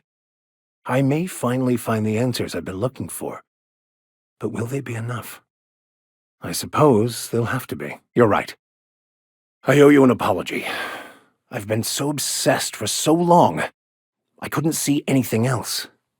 You offered me a place on your crew, friendship, and I used you to get to Cheney. And even then, you saved me from myself. I don't know if I could live with myself had I gone through with it. You owe me nothing, I know, but I'm begging your forgiveness. I understand. It's nothing but what I deserve. I won't bother you anymore. Goodbye, Captain. Thank you. I promise I'll be nothing but truthful from this point forward. Why would you do that? I needed her! Now that we have the data cartridge, I can finally find out where that scholar I'm looking for ended up. Sounds like Cheney's gone gold panning down on the river. I guess even scholars need to find ways to make ends meet in exile. Wait, what are you doing? I'm supposed to be the one to kill him! Ah, yes. He's right here in Fallbrook. Rented a domicile with the same bit card he used to buy his seat on the salvage ship. Why, that's borderline offensive, Ms. Ramnareem Wentworth. Of course I believe. The tithes are merely a well-earned bonus. Can't get more brutally true than survival of the fittest. But don't mistake us all for blind fools. Intellect plays a large part in who stays among the living. The body returns to the universe from whence it came. I'm sure you've seen a corpse in the various stages of decay. Our lives contribute to the betterment of the human race. Everyone has a part to play for the greater advancement. You helped people survive the Monarch evacuation, did you not? Perhaps one of them will go on to unlock godhood for the human race. In a manner of speaking, the plan unfolds as the plan unfolds. To Vicar and layman alike. On that point, we're in agreement. You think you could be a bored spy? Of course. Even with all their faults, they are the best chance to maintain order in the colony. I once was a true believer, but no longer. My recent experiences have opened my eyes to larger truths. I much prefer the path I took to finding cosmic truth. I no longer consider myself as having a religion, but in this one thing the OSI and I still agree. The body returns to the universe from whence it came. If there is a point, it is to let go of thinking there is a point. Existence is freedom if you let go of humankind's demands for meaning and structure. Don't misunderstand me. There is meaning to be found, just not in the way that most people assume. For example, I believe there was great meaning in your helping people survive the Monarch evacuation. I don't think trust enters into it. It's an automechanical with no will to speak of. Decidedly not. I cannot say who would be best to run this colony, but I can say it is not them. Hopefully he found more comfort in his beliefs in his last moments than I ever did in mine. Then I'll say it was almost a pleasure to make your acquaintance, Miss Ramnareem Wentworth. Our crew will miss your expertise. This is an unfortunate sight indeed. My condolences. Of course. The cosmos is generated and directed by the universal equation, also known as the Grand Plan. By contemplating the teleological order of things, one can achieve verity. He understands nothing. He's delusional, warping some interesting theories that could lead to real understanding of the true order of the cosmos and using them to control his flock. What are you implying? I am perfectly fit. My knee is just acting up. Why in the architect's name would you say that? Oh, right. You had a question? I need neither your advice nor your pity, young lady. I'm not grouchy. I'm just irritated by inane questions. Fantastic. But it must be said that the sensation of myself as a separate mind inside a bag of skin was the real hallucination. Yes, but as I've repeatedly said, I was assigned there as a vicar. I was not a prisoner. Yes, the plan. A ridiculous notion. There is an underlying universal order that predetermines everything. I was quite full of myself, haranguing everyone, going on and on. He speaks the truth, but I'm afraid he doesn't understand it. And that lack of understanding may lead to his undoing, I'm sorry to say. I'm afraid my years are catching up with me. But never fear. I believe I can still keep pace with you and the captain. I know you will, Miss Holcomb, and thank you. Yes, I was kind of an ass, wasn't I? Oh, I'm still an ass, just someone who knows he is. It's quite amusing, the ridiculous things that go through my head. Wow, indeed. It's quite liberating to realize that one is simply an aperture through which the universe experiences itself, and that all my pain and suffering was of my own creation. I was not lying. It had no bearing on my ability to minister to my flock, and was therefore not worth mentioning. Yes, technically I was assigned there as a vicar, but for all intents and purposes I was a prisoner.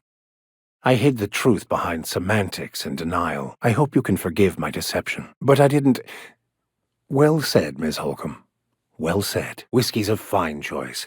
Think I may have a glass myself. Purpleberry wine's all right if you require a sweetness to your spirits. Seems like a drink that would suit you, Miss Holcomb.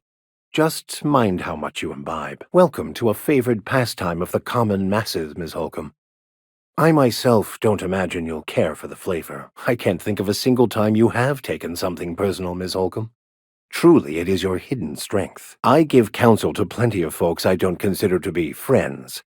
If you need an ear, Miss Holcomb, I'm listening. As an avid reader and collector of rare tomes, I believe I ought to have a look at this specimen of literary self-expression. Good call. It's best to proceed with a light hand the first time. Well, it's not like I could be elsewhere. Nor am I capable of neglecting a wayward lamb in need of guidance. Not to worry. We'll always be here for you, Miss Holcomb. Exactly. You're not getting into my room again. If I hadn't caught you last time, you would have burned all of my books. Do not talk to me. Watch where you're walking, you glorified broom. Just keep out of my way. You stomp on my foot, and I swear I will turn you to junk. The captain will have to order another SAM unit to clean you up. That's quite all right, Sam. I prefer to clean my own quarters these days. I find it a perfect time to reflect on the impermanence of existence. Yes, it was, Sam. You should discuss it with young Mr. Millstone at your earliest convenience. The feeling is mutual, Captain. That's, quite the touching sentiment, Captain. Nothing a little wanton violence can't correct, Captain. Well, I, for one, have been expecting that realization for some time, Captain. You did what you thought best, Captain. There is no regret in— Oh, who am I kidding? A blind subterranean mole sprat would have seen this coming. Most decidedly not. I don't know. I must admit, I find myself somewhat fascinated by his bizarre diatribe. Everyone else is seeing this too, right? For a moment, I thought I was reliving my Scylla experience. This is simply window dressing for public consumption. I suspect their concoctions are made in dark, dreary, and somewhat unsettling environs. Only 3? However will I restrain myself? The physical pain caused by all this garishness is only surpassed by imbibing their multicolored monstrosities. A bomb. That information would have been nice to have before now, don't you think? 2 people inhabiting the same life. Existentially challenging, philosophically speaking. My condolences. Must feel like you literally lost part of yourself. Is your whole life predicated on being indistinguishable from the plot of one of your serials? The captain may be a little slow, but that doesn't make the question of your lack of being dead any less valid. Bringing joy to this colony is a noble effort, Captain. But are you certain this is the correct way? I hope you know what you're doing, Captain.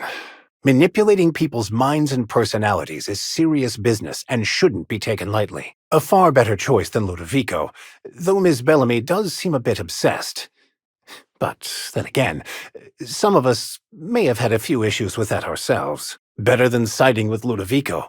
Manipulating people's personalities through artificial, or in this case, horrifying means is unconscionable. The misguided individual rifling through Ruth's belongings seems oblivious to our presence, Captain.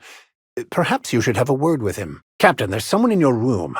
I was going to forcibly show him the error of his ways, but I thought you may wish to do the honors. Captain, I humbly stand in awe of your ability to surprise. This is impressive, even for you. And by impressive, I mean astonishingly ludicrous. I think you may be confused, Captain. Yet again. Think of this as an opportunity to teach Mr. Ludovico the importance of compassion. Whoever is attacking the distillation station is offering us a challenge. I say we accept. You can't be serious, Captain. You're not. Are you? Certainly, let's do that. What could go wrong? You'll get no argument from me. And probably not from anyone who's watched you flail around the tossball field like a drunken primal. There are many types of intelligence, Mr. Holcomb. For example, your, expertise on the field. Your hack attack is nothing short of brilliant. He's saying he was drunk, Captain. You'd be wise not to provoke me, Bertie. My record for fatality-related penalties on the prison tossball field puts yours to shame. Trouble. An interesting concept. Depends on who's making the rules, doesn't it? One man's hero is another man's villain and all that? Yeah, and when the terror rays sing, it isn't pretty. You ever heard terror rays sing, Bertie? Sounds like someone's pulling their tongues out of their heads. That's right. Prison, Bertie. Where you're going. Don't make us be the villains here, Bertie. You just keep telling yourself that, Captain. That sounds strangely like scientism. Expecting the doctrine of the OSI to have any bearing on reality is quite an assumption. Fantastic.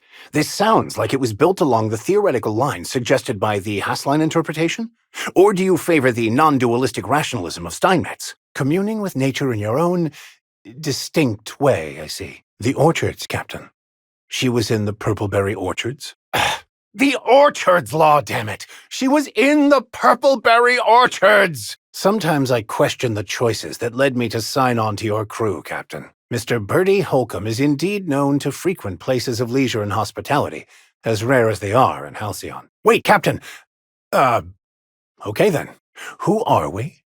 That's the eternal question, isn't it? Obviously, no one of any importance to our captain. You, should watch yourself, or we'll force you to consider how your whole existence is based on a lie perpetrated by the corporations.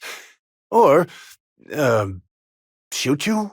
We can cut off a lot more than your peripheral vision if you don't tell us why you're here. The fans were very upset by the weak plot contrivances in her latest offering, though that hardly seems a worthy motive. If you say so, Captain. That's quite unbelievable. I am humbled before your genius as an inspector. Too long, from the looks of it. I'd think twice before tasting the grime for clues, Captain. Slug light? Would that be some form of bioluminescence? No? Nothing? Have you found something, Captain? That's quite the amazing device. A hurry. Going somewhere important or fleeing from someone. Or something. Seems we're on the right track then. And was her pursuer a one-armed philosophist malcontent with a penchant for Spacer's Chaw and a limp? Well, that at least shows we're not just chasing our tails like brainless canids. What an amazing device! It must truly be sensitive to the vagaries of the plan. Perhaps when we have a moment later I can inspect it. Does the captain really bear a resemblance to your ex-wife, or are you merely commenting that they appear to be someone who has a propensity for violence? That sounds like the very definition of stealing. We, of course, would never do anything so base, and much, much more than we wanted to. I'd say that just reworking someone else's old idea is ridiculous and pointless, but that seems to be what passes for innovation these days. That's probably not wise, Captain. You don't know... Oh, never mind. What have we found? Then we've got a new lead, as it were, though admittedly a flimsy one. It seems our mettlesome inquiries may have touched a nerve. Sometimes I just can't fathom what goes on inside your gray matter, Captain. Bertie didn't take kindly to having his advances rebuffed by Miss Bellamy, in other words. He's saying her intellect was wanting, Captain. Not that you'd know what that's like. There's obviously something very wrong with this individual. That smile is unsettling, to put it mildly. By everything that's ordained by the architect, what in law's name is wrong with your face? Your smile is terrifying. Getting lost and running into dead ends? We've had lots of practice. Peace of mind is not so easily found. But perhaps you should take pity on him and share what we've learned, Captain. Anna Summers, the intern, is the one behind all the mishaps that you sent us to investigate. Overseeing orchardist, Are we meant to surmise that's a position of some importance? He definitely did not seem to be in his right mind. Why don't you put this poor man out of his misery and share what we learned? We did spend enough time tracking it down. He's not the only one spouting drivel around here. That was quite enthusiastic. Unfortunately, our daily behavior is filled with such inanity the truest alibis often sound the weakest. Quite benevolent, Captain. The corporations feed themselves on the blood of their employees. They don't deserve people devoting their lives to them. The question is whether they deserve you. That is quite convenient. Encouraging such incompetent behavior does no one any good, Captain. A system with faulty parts will soon break down, as we see evidenced all throughout Halcyon. Sad but true. Even you must see that a system with faulty parts will soon break down. The evidence is everywhere around us. They were a much-needed diversion from the inadequacies of life in Halcyon. They're passable entertainment, but nothing compared to unlocking the unlimited. You know, the dramatization of the philosophical underpinnings of the universal equation? And delirious euphoria can cause some to recoil and run screaming from your presence. No one can give you value. It is yours intrinsically. You just need notice it. But you seem happy regardless. We cannot add value to your existence. Everyone has their place in the plan. And you seem overjoyed with yours. Agreed. Ruth's killer is still at large. A marvel of engineering. This is where they steer the entire atmospheric complex from. Without it, they wouldn't last long up here with all the magnetic currents and storms. Museum? That seems a bit of a stretch. Museums require objects of historical or cultural value. Two things of which Halcyon is seriously wanting. Bertie Holcomb's an overrated hack. Apologies for the pun. Not to alarm anyone, but there's a horrifyingly immense canid devouring something in there. Or, more likely, someone. There's the gyroscope, Captain. Best maintain our vigilance. There could very well also be canids in there. The Grand Colonial, where the elite come to get away from their oh-so-difficult lives in Byzantium. Be thankful the whole place doesn't smell this bad.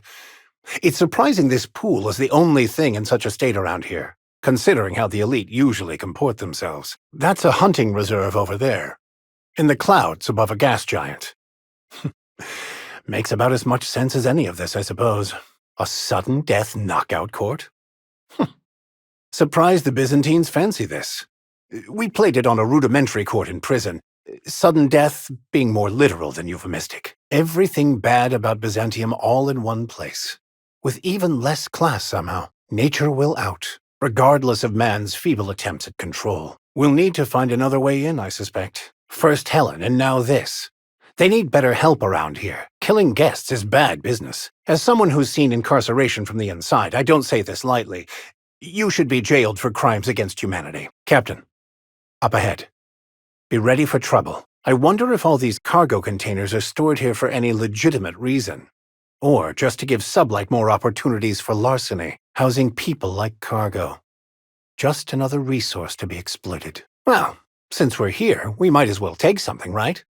I mean, I'm certain all of this was stolen in the first place, so any claim to ownership is dubious at best. Oh no. It's the constable.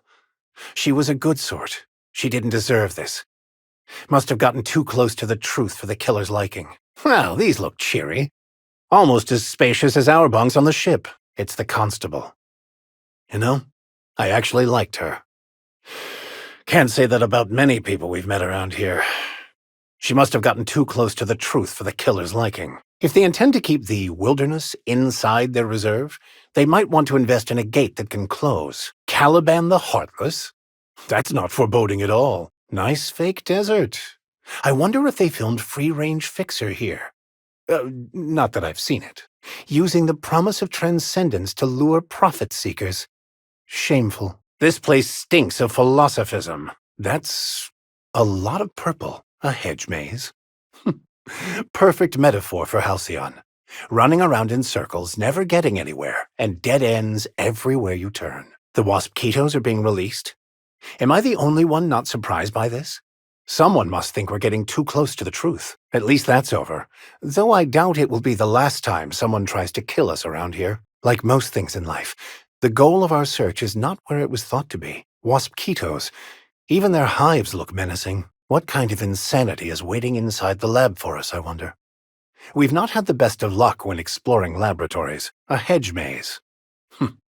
I've never seen one of these in person, though I have read several tedious descriptions of them. Well, we've reached the center. As underwhelming and pointless as I suspected. It's as I suspected. The facade is simply hiding the rot within. Must they always be so predictable? I fear those parasites aren't being raised as part of the Spectrum Brown manufacturing process. Well, that seems dangerous.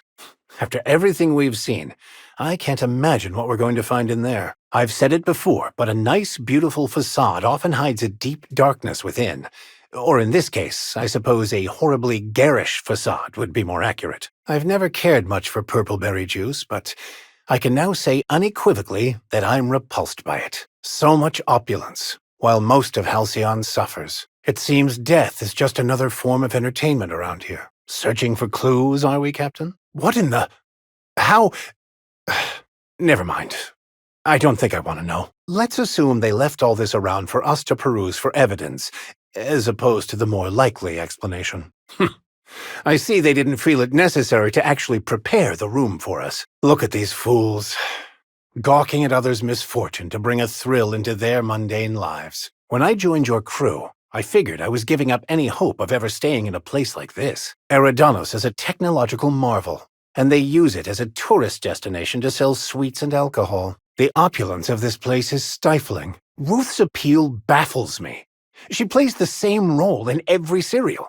A stoic fixer devoid of deep emotion who will stop at nothing to make sure the rules of society are adhered to. The longer we stay here, the more I can feel my mind softening. I sometimes find myself musing on who I used to think I was.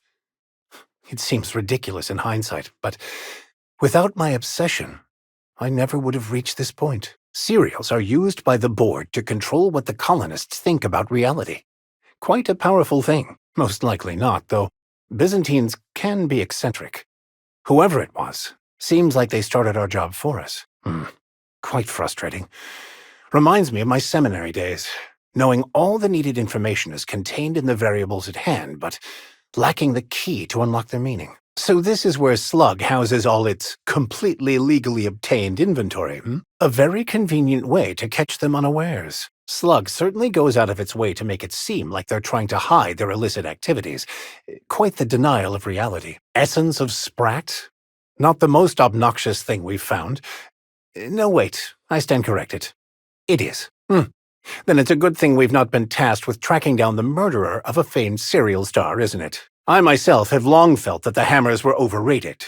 Still, they are superior to the Rangers in many respects. No, make that all respects. All our minds are strange, but eminently knowable if one lets go of everything they think they know. Yet another researcher killed in the line of duty. Who knew research and development was such a dangerous profession? They've reproduced all the comforts of home. Only difference being the Byzantium elites aren't the only parasites here. Whoa, that's a lot of Rizzos. Another life cut short in the service of unfeeling corporate masters. Much better use for Spectrum than drinking it.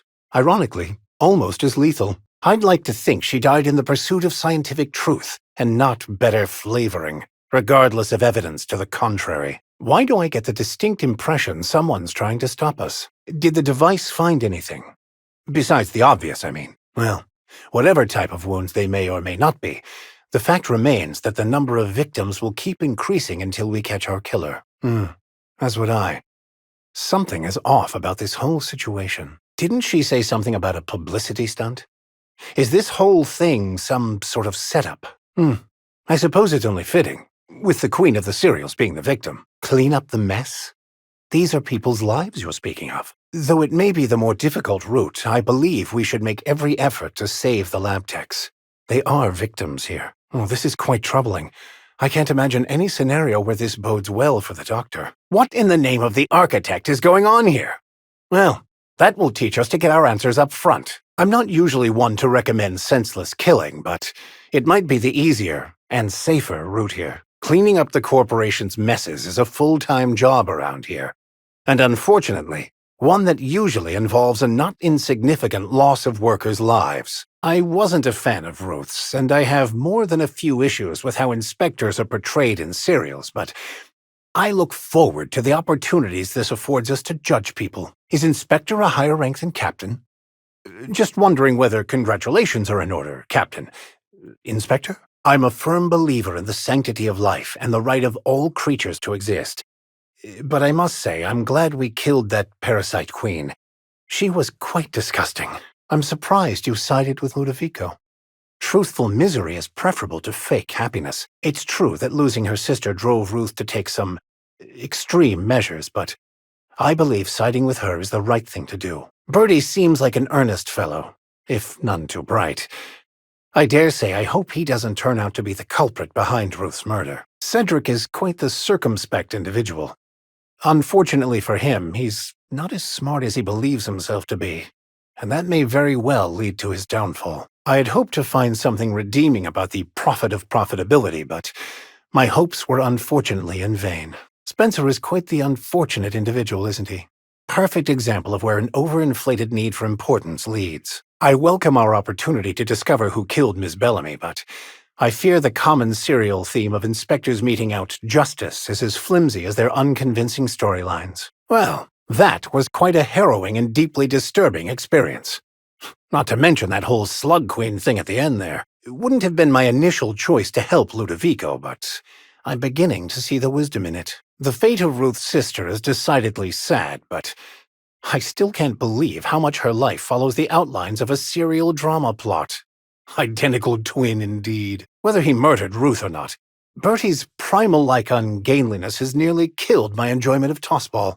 There should be a certain elegance to a well-placed elbow to the face. The prophet of profitability is an embarrassingly obvious charlatan.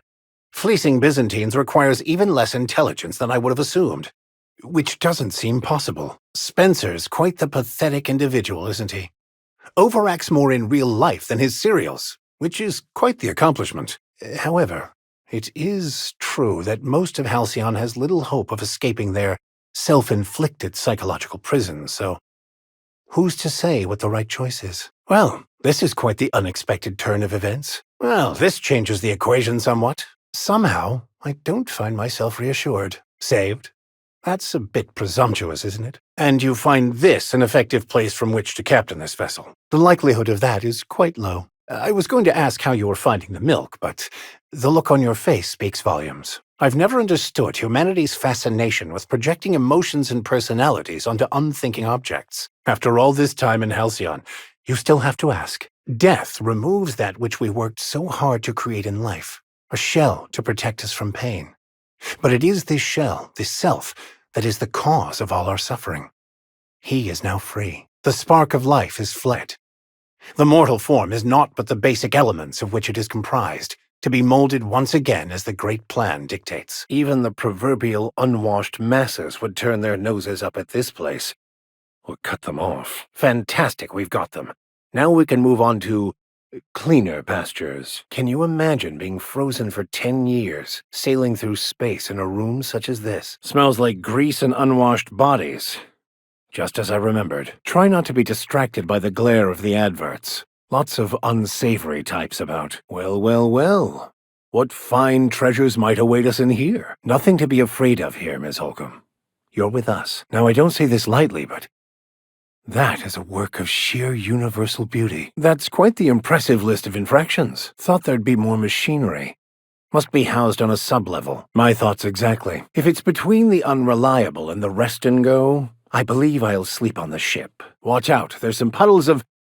Actually, it's best not to contemplate that. Seems like a fine way to die, but...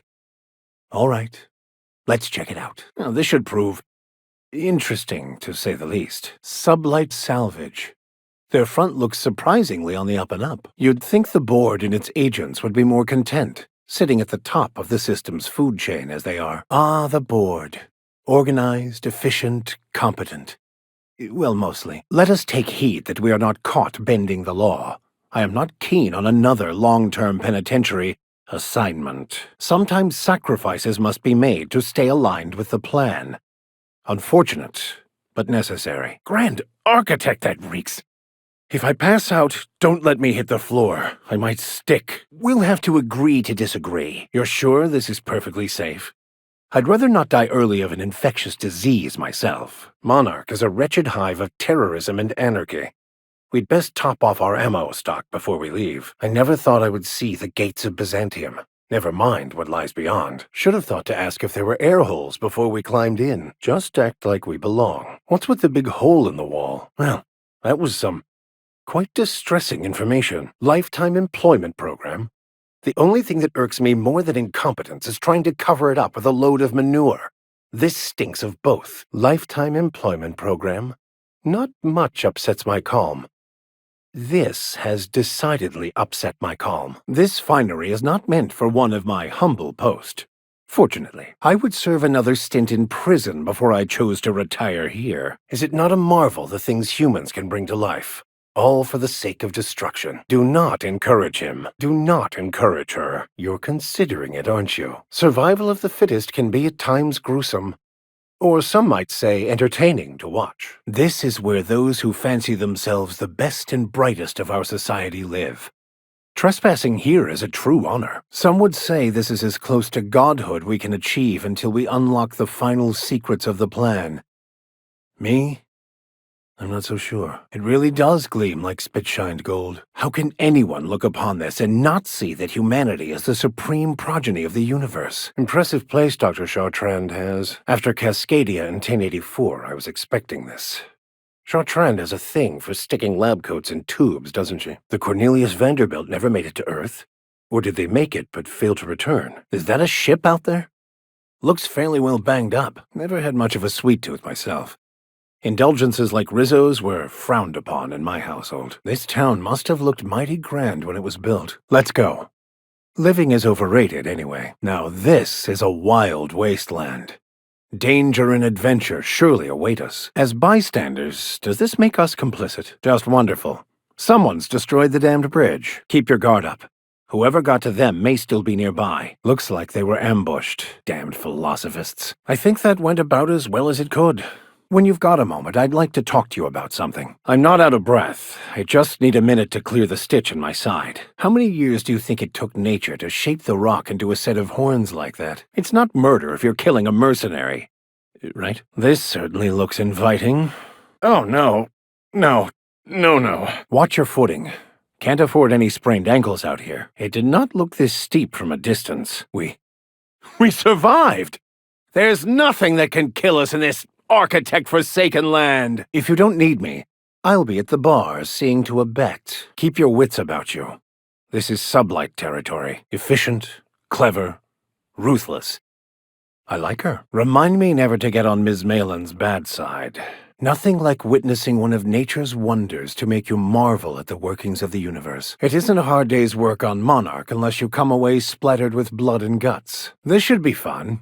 And dangerous. I'll stay here as well, to keep an eye out for any potential threats. Doubt there's anyone or anything alive in there to cause you any grief.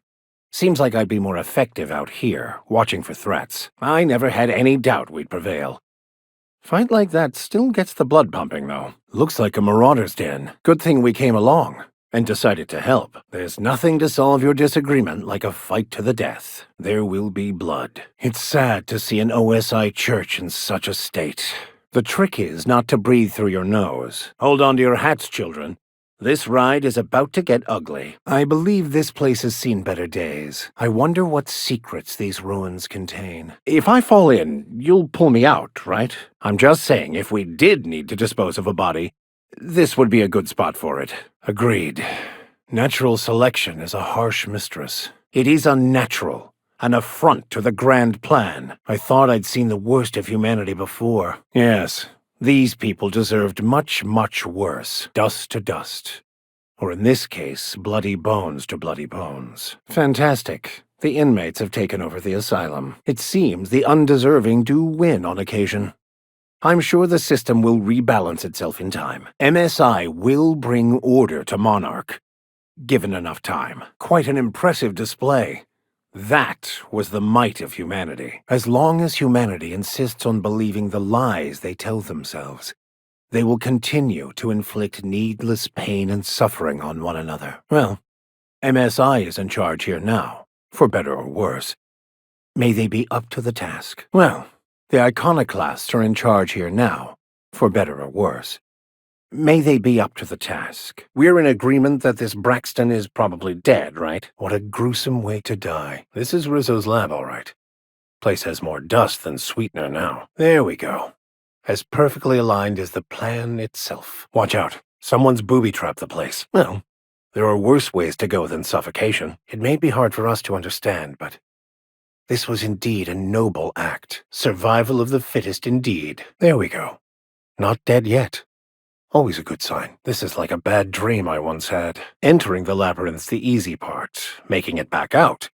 I'm still trusting your plan on that one, Captain. They call this place the Labyrinth. Perhaps we should all meditate on that as we make our descent. Everything in my life has been leading up to this point. I believe I am ready for this. I suppose it would be too late to back out now, huh? Fear not, Captain. I'll watch your back. Nice of them to put up a sign. I always wanted to sneak into a secret lab by crawling through the vents like they do in the serials. Could be security beyond the main doors. I'll watch your back if you're planning to waltz right in. The most beautiful places are often the most deadly. Let's hope the power doesn't go down. And the backup generators. And the backup generators with it. They must have cleared this place out in a hurry to have abandoned such a valuable piece of machinery. Under all that mud, I bet it's a nice-looking cigarette case. She'd never know if we kept it. Antibiotics is going up in smoke. Marauders must have hit it. Why'd they have to build the lab so damn far away? I guess the trek alone is meant to deter the curious, chewed up and spit out. What sort of creature, other than humans, would be so wasteful? A detour? Well, adventure does favor the bold. Should have put up a sign. Don't open, raptidons inside. Cave-brewed spirits. Just the thing if you're looking to lower your IQ. Permanently, no security. That's odd. I take it that's how the outlaws got in? Not the safest of entry routes. Living in there would rank only slightly better than prison. This should prove a worthwhile endeavor. If this Jameson is fated to die, it'll be pointless to intervene. Then again, maybe we're fated to save him. What a delightfully dingy establishment. Empty. Someone got to the research already. The beating heart of progress can at times be grotesque to witness. There's the mother. She's quite an impressive specimen, in both size and ferociousness. There has to be a key around here somewhere. Somehow I thought the lab would be grander. Haven't smelled anything that foul in years. What do you think died in there? That is some potent knockout gas. Good thing we don't share any raptidon genes. That's one way to make an opening. Shall we use it? I say we help him. It's the fastest way to shut him up. Let's help this poor fellow before he gets himself killed. This place is smaller than a prison cell. Makes me claustrophobic. Cleanliness isn't much of a priority, I take it. It's got to be in here. Somewhere in all this disorder and chaos, waiting to be salvaged. This place is smaller than a prison cell. Perfect for meditating. Can't walk 5 meters without stubbing your toe on a loose rock here. If I were a hermit, I'd choose to live on a desolate rock orbiting the middle of nowhere. This is an unmanned station, right? I'll admit, the station's in better shape than I expected it to be. Looks abandoned. But looks can be deceiving. What a cozy little mining outpost. Deserted, but quaint. Should we knock before we barge in? Or are we foregoing politeness today? A proper lair if ever I saw one. And get your bludgeoning objects ready. Outlaws. Dead ahead. Can't say I'll be mourning them personally. So many dead, so few graves. You can only move forwards or backwards as a society. And I, for one, fully support our progressive efforts. This is a monument to man's intelligence and strength. That should help us use the security terminal to disable the automechanicals. Smells like old blood. What happened here? Perhaps we could use the manual's instructions to disable the automechanicals on the premises? We're getting close to the hermit. I can feel it. This is the place. We'll need the power generators back on to finish this job. Science in action is both a marvelous and terrifying thing to behold. In this case, however, I'd say it's more the latter. That was rather impressive, Captain. Diplomacy at its finest. Keep a sharp eye out, Captain. One wrong step could incapacitate or kill. Sublight will be well pleased that you've claimed the station for them. Myself, I'll be fine leaving this place. Chartrand. Sounds awfully familiar. That was the scientist from Cascadia, right? Captain. A word of caution. Those automechanicals are likely to wake when we power the generator. It was worth a try. But when words can't pave the way, I've found violence does the trick nicely. I've always found mantibilers disgusting. There's something going on inside there. Let's not waste any time bandying words, Conversation didn't proceed to your liking, I take it? For some reason, I'm not expecting a warm welcome here. Behavioral conditioning. Much like a board vice president reacting to the word profit. To think that a mantiqueen could grow from something like this. Nature is truly wondrous, is it not? Excellent maneuvering, Captain. My reasons are my own. Suffice it to say that not all rewards are monetary. You're about a year off, but that's not surprising. Isolation can do strange things to the mind, regardless if it's physical or mental. Some people. Nice way to get her off balance, Captain. And that messiness you speak of is where true joy resides. Well, we're not known for going where we're told, but we'll see what we can do. Guess he shouldn't have strayed from the path. An ostentatious manor on a lifeless rock lacking any signs of intelligence. Feels just like Byzantium. This place has the distinct feeling of a crypt, a panic room. Glad to see the overdramatic tendencies of the Byzantium elite have not waned. Secret tunnel. Interesting architectural choice. We'd best watch our step, Captain. She knows we're coming. I see we're taking a kill-everything approach today, Not an easy choice. But it had to be done for the greater good, Captain. I see they brought all the comforts of home, including the secret lab for unlawful experiments. I've never seen a more effective argument against blindly following a preordained plan. People will go to extraordinary lengths to define themselves, won't they?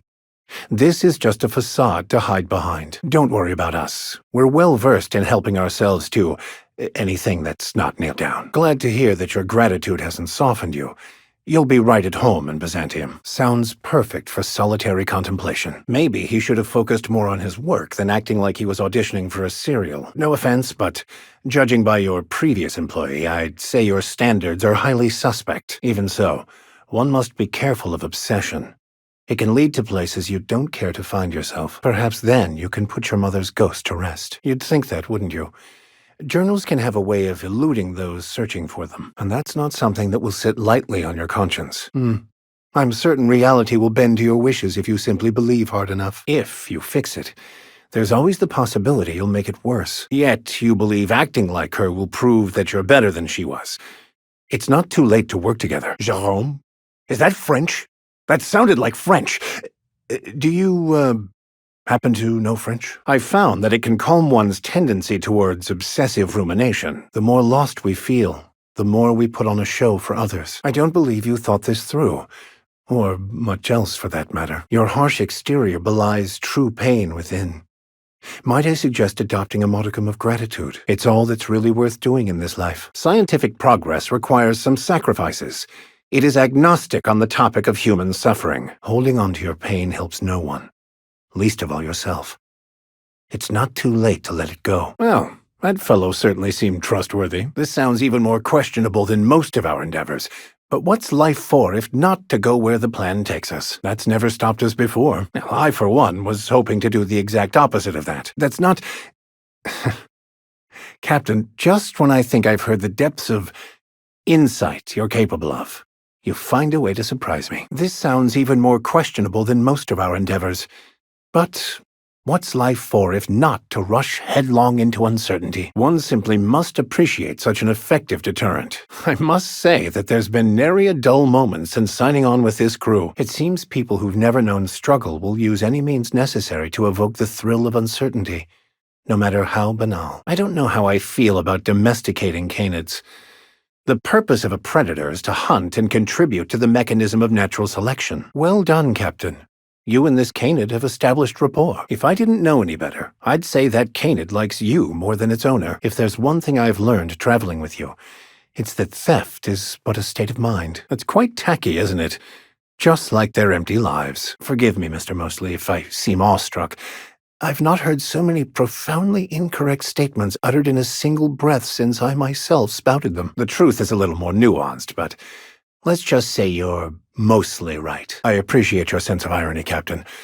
Let us not embarrass Mr. Mosley by suggesting he feels responsible for the events on Gorgon, in a manner of speaking.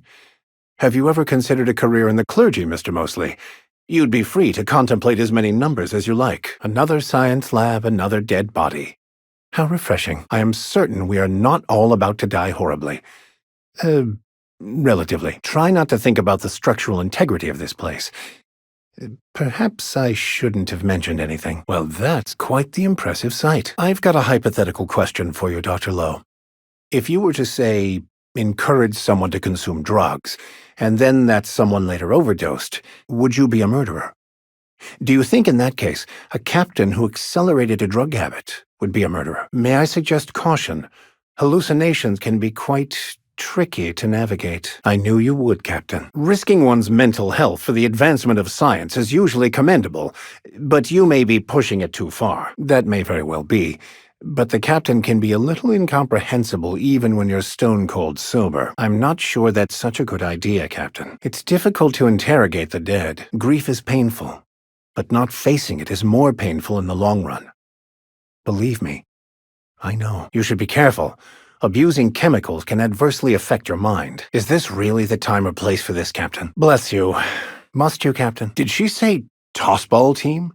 Is that supposed to strike fear into our hearts? People who threaten us do not live long lives, never know safety again.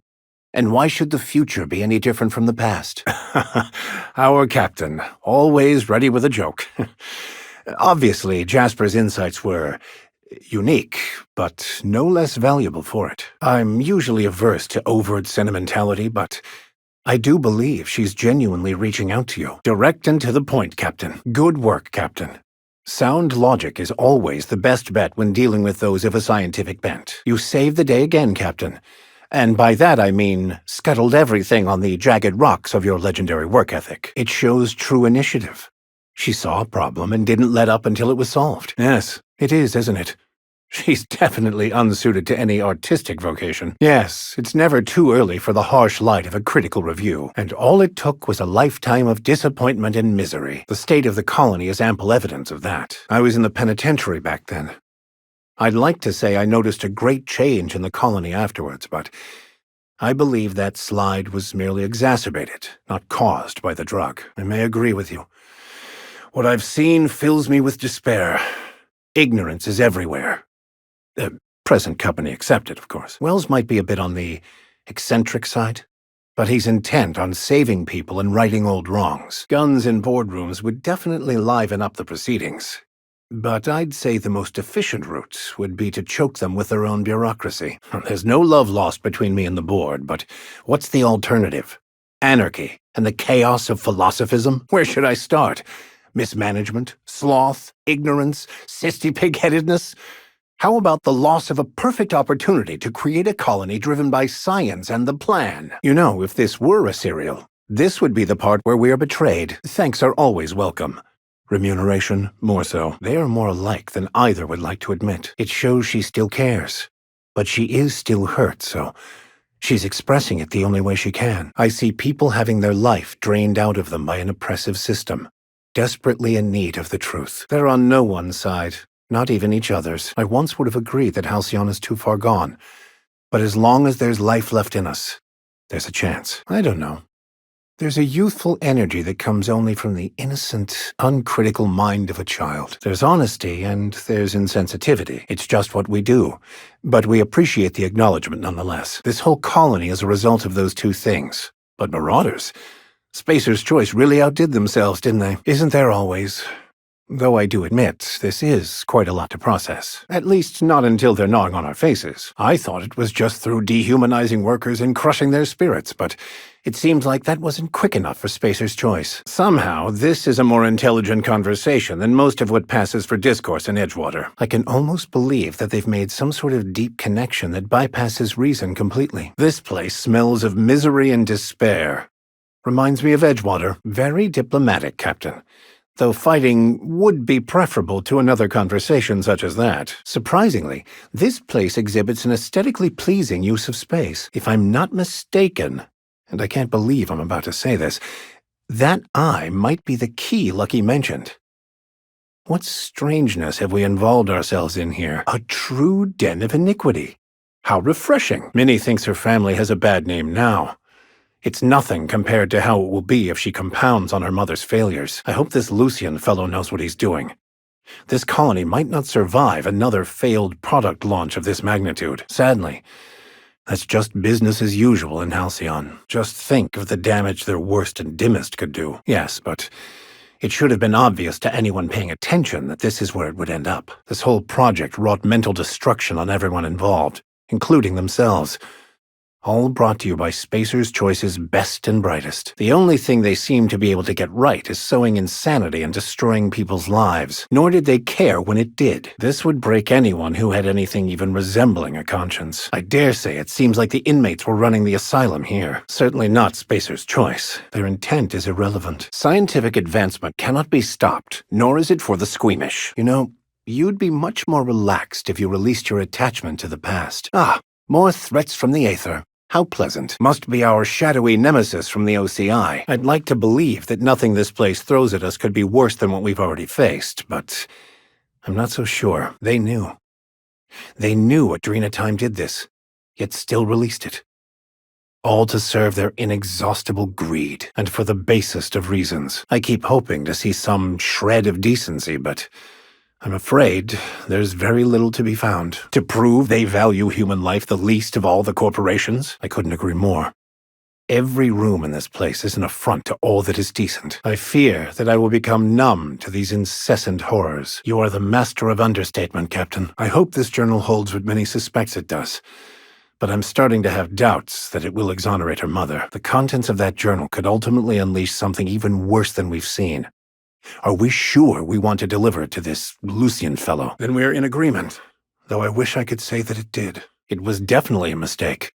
Sadly, an intentional one. More misery is wrought by those who clothe themselves in justification than by those that set out to do harm. If this person is spending so much time watching us, where will they find the time to plot their diabolical machinations that will spell our doom? Is it just me, or does it seem like our mysterious nemesis watches too many Aetherwave serials? I'm proud of you, Felix. You're getting better at pretending I don't exist, even when I'm standing at your side. I'm standing right here, Mr. Millstone. Now that we've gotten Olivia's side of this whole fiasco, have you given much thought as to who you'll be siding with? I must say, our mysterious antagonist is quite rude. It goes against all wireless etiquette to not identify yourself when tossing around threats to life and limb. Perhaps it's just my judicious nature, but I think we should be careful if we're following up on this lucky fellow's message. Will that be all? It's not my place to say, Captain. You run this crew. I merely serve on it. Perhaps I was just trying to see if you still felt that you'd never work with Spacer's Choice. Under normal circumstances, I'd point the finger at Spacer's Choice. But being openly contacted by their representative invalidates that theory. Don't be deceived. UDL knows exactly what they're doing. I've always felt caution as the best approach when one has delivered a message attached to a severed limb. Well, first off, he sounded like a damned fool. Strikes me as someone who would probably be friends with Felix. Apologies, Felix. I forgot you were here. Well, all we have to go on is that overly dramatic message, but I think it's safe to say this lucky fellow's upper story is lacking in the gray matter department. It doesn't strike me as a setup, but I still advise caution. He sounded lost, perhaps slightly untethered from reality. A feeling I know all too well. Why not? It is what we do, isn't it? And that's what we love about you, Captain. I couldn't have said it better myself. Under normal circumstances, I'd point the finger at Spacer's Choice, but they wouldn't hide in the shadows. They'd throw the full force of their security apparatus at us. If only we could blame this all on their incompetence. But it's not really that. Not quite. UDL created the Spacer's Choice Company to flood the market with cheap substandard goods, and it gave them the capital to be the most powerful corporation on the board. Their profit-before-quality ethos has not only filled their pockets with bits, it also defines who they are and explains the disposable quality of life in Halcyon. I suppose you could say their incompetence is a design feature. The Marauders are just the natural end result of how little value they ascribe to any human life but their own. Does this mean you won't be working with Lucian? Exploring the Human Inquiry and Auditing Facility was a deeply disturbing experience. What's surprising to me is that I allowed myself to be a part of that system, all for that damned book. Well, it's your decision. You are the boss, Captain. I'll just take that as a firm maybe. Thank you for trying to make me feel better. Sometimes I let my emotions get the better of me. I appreciate you trying to make me feel better, but please, don't misunderstand. A lot of good that did them. Whether I pretended or believed it with all my heart, the damage was the same. As a matter of fact, I could say it's worse that I didn't believe it. I can still feel regret, as well as a myriad of other normal emotions, but that's all just part of the perfection of life for me now. My emotions neither consume nor define me. Even after they threw me in the penitentiary, I still did their bidding in Edgewater, selling the townspeople on the lie that the plan supported the board's rule. A lie I didn't believe. Even after they threw me in the penitentiary, I still acted like I was doing their bidding in Edgewater, selling the townspeople on the idea that the plan supported the board's rule, all in pursuit of a book that I thought would solve all my problems. But we must be careful what we pretend to be, lest we become it. A lie is as good as the truth for those who believe in it. Right, but in this instance I was referring to universal defense logistics, and I thank you for putting such a fine point on it. I cannot argue with that. A wise decision, Captain. Of course, but perhaps I was interested to hear your thoughts before possibly biasing you with mine. Lucien is playing with forces he doesn't understand. And I'm not just referring to his corporate overlords or Adrenatime itself. I believe Minnie means well, but she's playing with forces she doesn't understand. And I don't just mean Adrenatime. If Minnie tries to push it further, the fallout could be what finally buries the colony. Even were she to succeed, what would it mean to the people of this colony? Do you really think they'd be given a choice as to whether they used a drug that boosted their productivity? All of that could pale in comparison to the backlash should Minnie persist in fighting the plan. I'm not going to debate the finer points of the grand plan with you, Captain. I'd say that's a stretch. If you have any doubt, ask yourself how Spacer's choices acted in the past, and what that would portend for the future. Yes, that is a fair assessment. That, of course, is your prerogative, Captain. And, even in the unlikely chance they were, I do not believe the colonists are equipped to make that decision for themselves. You've seen how they rationalize even the most abhorrent corporate practices. The board will work them to death even more effectively than they do currently, and they'll thank them. It is folly to try to use drugs to change people's behavior. You can't change someone's nature that way. You merely mask it. Eventually, something will break. Usually the subject's mind. This whole colony sometimes seems like nothing but an experiment at the expense of the workers, but that was something else entirely. No, it was the place where they turned colonists into marauders and then compacted their bodies into trash cubes when they were finished with them. Not unless it's administered with the subject's full cooperation and understanding of what they're doing. Even then, the only way it could possibly work would be if the subject's mind was prepared for the experience and the end goal was harmonious with their true essence. I am well aware of the sacrifices that must be made to advance our scientific understanding of the universe. I must always remember that the board does represent our best chance of order and scientific progress in this colony, even if they are currently failing. I have faith that the plan will correct itself. They are the stewards of progress and civilization in this colony. They should act like it. True scientism demands rigor in pursuit of the truth, not slipshod manufacturing. Well said. I must applaud your attempts to get Minnie and Olivia to work together. You may very well be right, but it will not be easy. That it's highly unlikely? However, I cannot dismiss the possibility out of hand. However, the possibility that you are correct cannot be dismissed out of hand. You yourself have done things I thought impossible. As always, the choice is yours, Captain. But something about destroying people for commerce doesn't qualify as a worthy experiment in my book. Perhaps I am not as dedicated to my principles as I thought. I have come to believe that the Marauders are a violent correction to the grand plan. Such a partnership would further align Halcyon with the equation, smoothing the path ahead. They have both suffered greatly.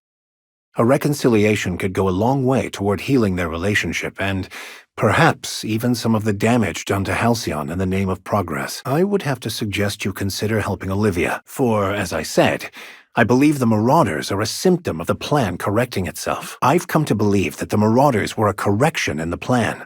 A violent one. I personally would not want to take that chance, but I will support whatever choice you make, Captain. I'll just assume you're joking and leave it at that. When I had my experience with chemical alteration, my mind had been prepared through years of meditation and study, and the end goal was harmonious with my true essence. If Spacer's choice tries to push it further, the fallout could be what finally buries the colony. Even if their efforts succeed, what would it mean to the people of this colony? Do you really think they'd have a choice as to whether they used a drug that boosted their productivity? You have done things I thought impossible. If you were able to accomplish that feat, I think it would be in accordance with the plan. You are my captain, and I will follow you regardless of your choice. Though unlikely, it is not beyond the realm of possibility that the Marauders are the cost of progress. I concur with your decision, Captain. The Marauders could very well be a violent correction of the plan. The risk of attempting to push Adrenatime further is too great. Were Spacer's choice to get their hands on a drug that increased workers' productivity, they'd simply work them to death that much faster. All of that could pale in comparison to the backlash should Spacer's choice persist in fighting the plan. Well, let's just hope we're luckier than Lucky was. Hopefully, following in Lucky's footsteps doesn't result in us sharing his fate. Is that an Apex Mark V queso atmospheric dome? I've never seen one in person. Magnificent. This dilapidated state of existence awaits all Halcyon if the board persists in their reckless disregard for anything but profit. There's something different about these Mantisaurs. Never seen their like before. I've seen more than enough Marauders to last a lifetime. This place is steeped in desolation and despair. The natural habitat of Marauders. Spacer's choice wouldn't abandon such an expansive and expensive operation without good reason. Or in their case, a really bad one. Did the temperature just drop, or is it my imagination? What horrors might we now be approaching? This all promises, at the very least, to be interesting. In a macabre sort of way. I wonder how the comm tower we're looking for will push us lower into this pit of corporate wrongdoing. Edgewater could have ended up like this. The fragility of life and sanity can be overwhelming when seen so starkly. Not so, Lucky Montoya, I presume. Is that a fossilized giant pterosaur? Magnificent. It's almost like they're trying to send a message, don't you think? Well, this is downright unneighborly. I wonder what surprises they have in store for us here. Synthesis and Manufactory Center, huh? I'll be thankful to be on solid ground again myself. Good thing none of us have a fear of heights, right? None of us? Let's hope Jasper's pharmaceutical special blend hasn't affected his voice enough to keep it from opening the door. I envy whoever had this post. Gazing at the stars through a telescope is quite a peaceful endeavor. Stargazing is one of the most peaceful ways to advance our understanding of the grand plan. I hope whoever manned this post liked dank isolation. Always saddens me to see research equipment just abandoned like this. Oh good, another research site. I'm just dying to know what happened to Excelsior, whatever his name is. The things you find in caves around here. This is not the most conducive site for research. Wonder what the researcher posted here did to deserve this. Nice hideout those researchers had. Telescopes remind me of the few times I found peace, watching the stars in my past life. No, wait. That head's not spinning all the way around, is it? Well, that's not unsettling at all. The majesty of science can be breathtaking at times, even if the end result is somewhat questionable. She brought this on herself. I wonder if she's ready for her comeuppance. That vent in the corner could be our means of escape. This staircase is just like the board. Over-engineered to the point of absurdity. The journal could well be in our grasp soon. I really can't see how anyone could work in a place like this. Of course, the same could be said for this entire colony. Ah, the inefficiency of bureaucracy. Choked by paperwork. Hiding behind that technological monstrosity won't save her. I hope we made the right choice, Captain.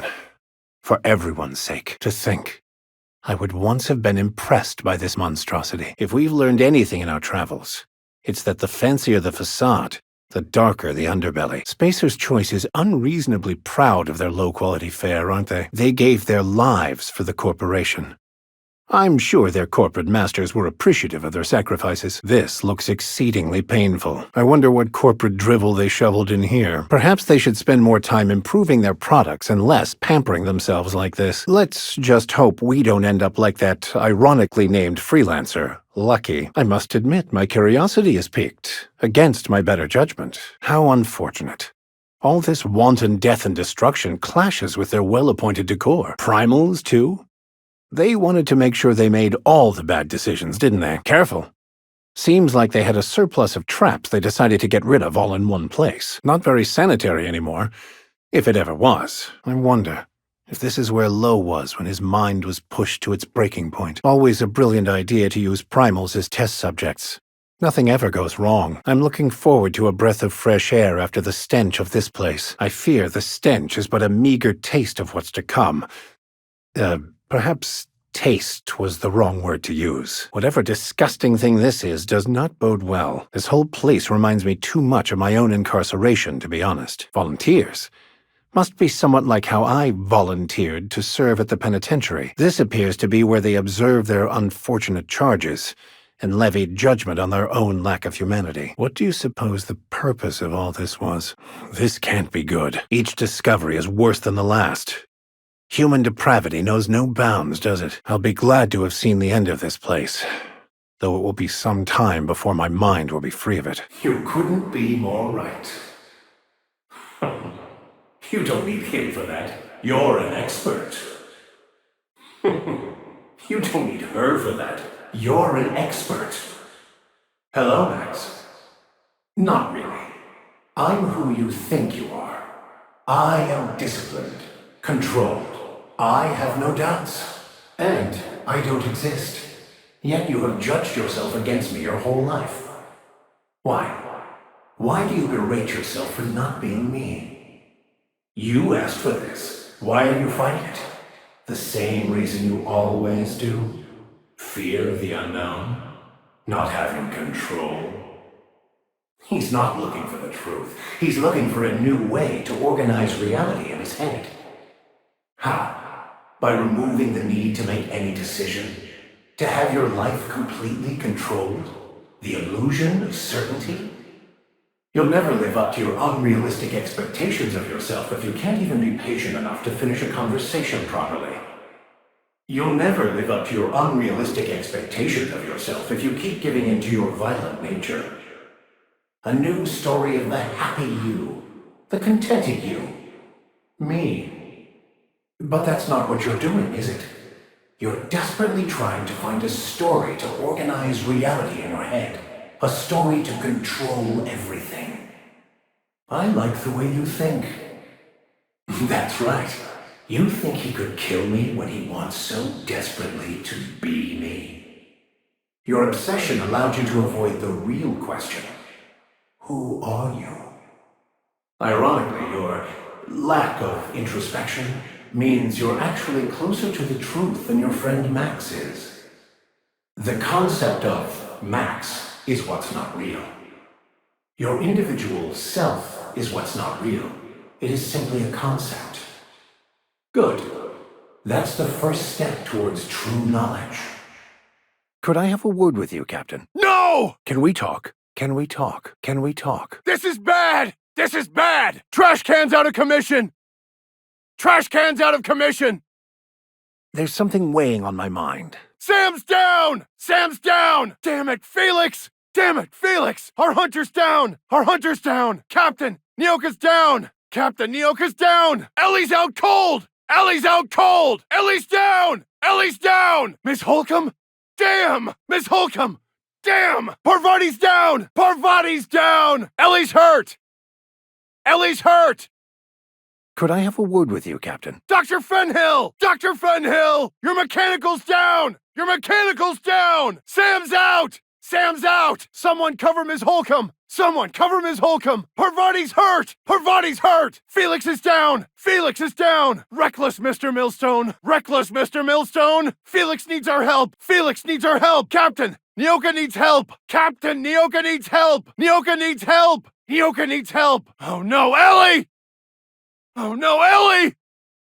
Oh no, Sam! Oh no, Sam! Oh no, Parvati's been hurt! Oh no, Parvati's been hurt! Felix is hurt! Felix is hurt! Nyoka's hurt! Nyoka's hurt! I smite you in the name of the law! Yes, Captain? The strong survive and the weak perish. Here's a little trick I learned in prison. I'll take your confession now. Never anger a man of the cloth. I've had quite enough of you. Sometimes violence is the only way. May the law have mercy on you.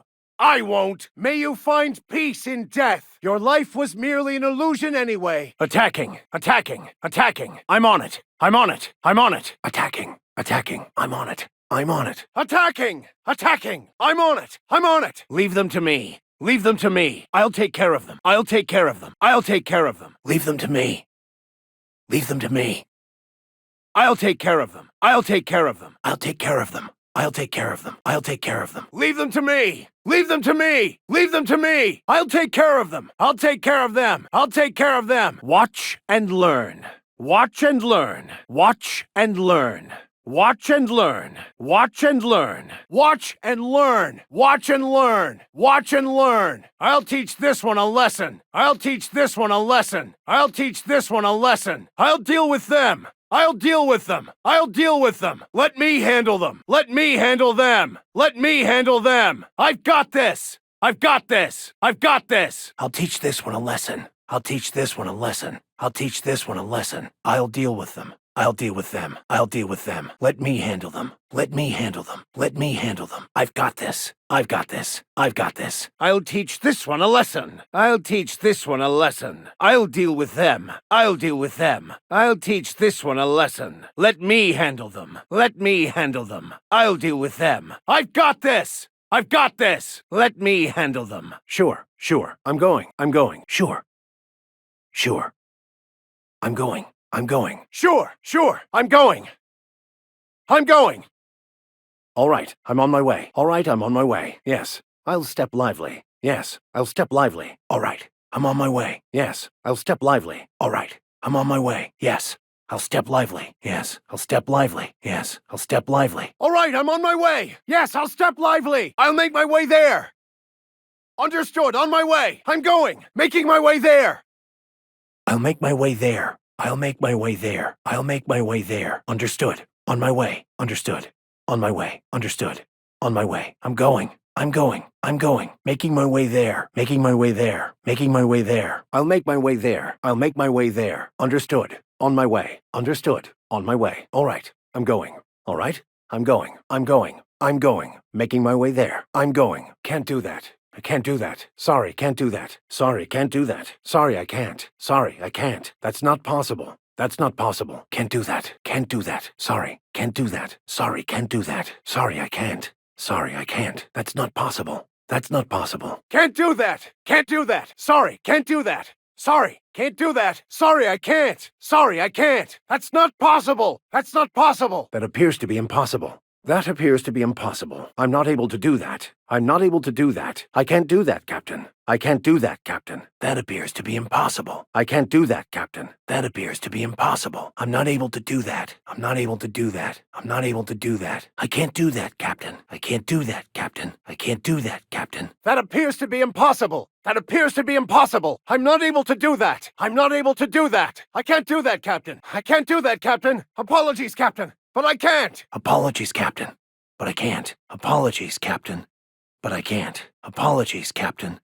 But I can't. Apologies, Captain, but I can't. I've got this. I've got this. Be right there. Be right there. Heading back. Heading back. On my way. On my way. Be right there. Be right there. Heading back. Heading back. On my way. On my way. On my way. On my way. Be right there. Be right there. Heading back. Heading back. On my way. On my way. I am en route, Captain. I am en route, Captain. Coming back. Coming back. I'll be right there. I'll be right there. I'm en route, Captain. I'll be right there. I'm en route, Captain. Coming back. Coming back. Coming back. I'll be right there. I'll be right there. I'll be right there. I am en route, Captain. I am en route, Captain. Coming back. Coming back. I'll be right there. I'll be right there. Coming over to you. Coming over to you.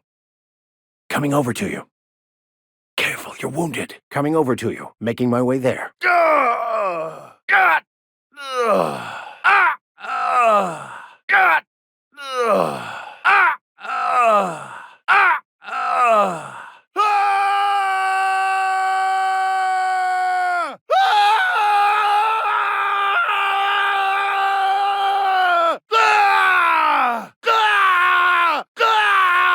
Good work. Good work. We're in. We're in. Good work. Good work. We're in. We're in. Nice job, Captain. Nice job, Captain. Your skills could rival mine. Your skills could rival mine. Nice job, Captain. Nice job, Captain. Your skills could rival mine. Your skills could rival mine. That surely deserves some accolades. That surely deserves some accolades. Well done. Well done. Impressive. Impressive. That surely deserves some accolades. That surely deserves some accolades. Well done. Well done. Impressive. Impressive. Great job. Great job. You did it. You did it. Great job. Great job. You did it. You did it. That was no easy feat. That was no easy feat. And I thought I was good with terminals.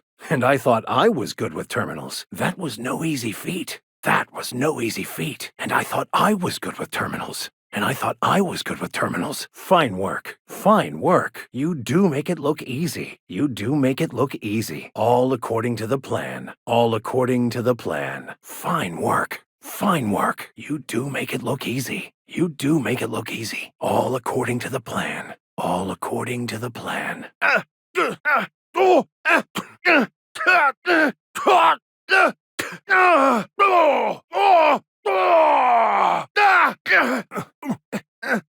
So what's the plan? So what's the plan? So what's the plan? Ready when you are. Ready when you are. Ready when you are. So what's the plan? So what's the plan? So what's the plan? Ready when you are. Ready when you are. Ready when you are. Patience is a virtue. Or so I've been told. Captain, patience is a virtue. Or so I've been told. Well, I could use a breather. Well, I could use a breather. Well, I could use a breather. I'll wait right here. I'll wait right here. Signal me when you're ready. Signal me when you're ready. I'll be here. I'll be here. I am in no hurry myself. I am in no hurry myself. I am in no hurry myself. I shall await your signal, Captain. I shall await your signal, Captain. I shall await your signal, Captain. Allow me to practice my determinism. I'm determined to stay put so long as you desire. Allow me to practice my determinism. I'm determined to stay put so long as you desire. Make your move.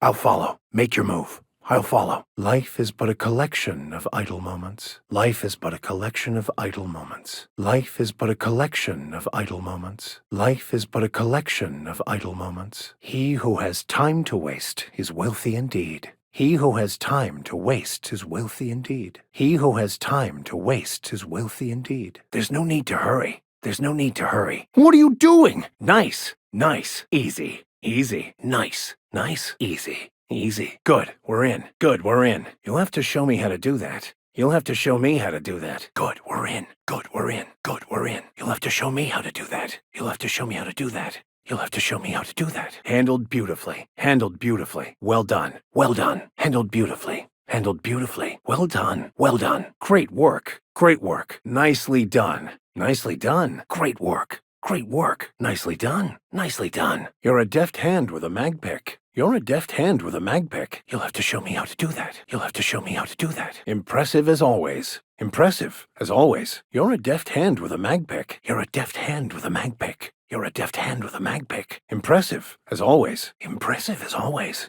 Impressive as always. You're a deft hand with a mag pick. You're an artist, Captain. You're an artist, Captain. You're an artist, Captain. You're an artist, Captain. You're an artist, Captain.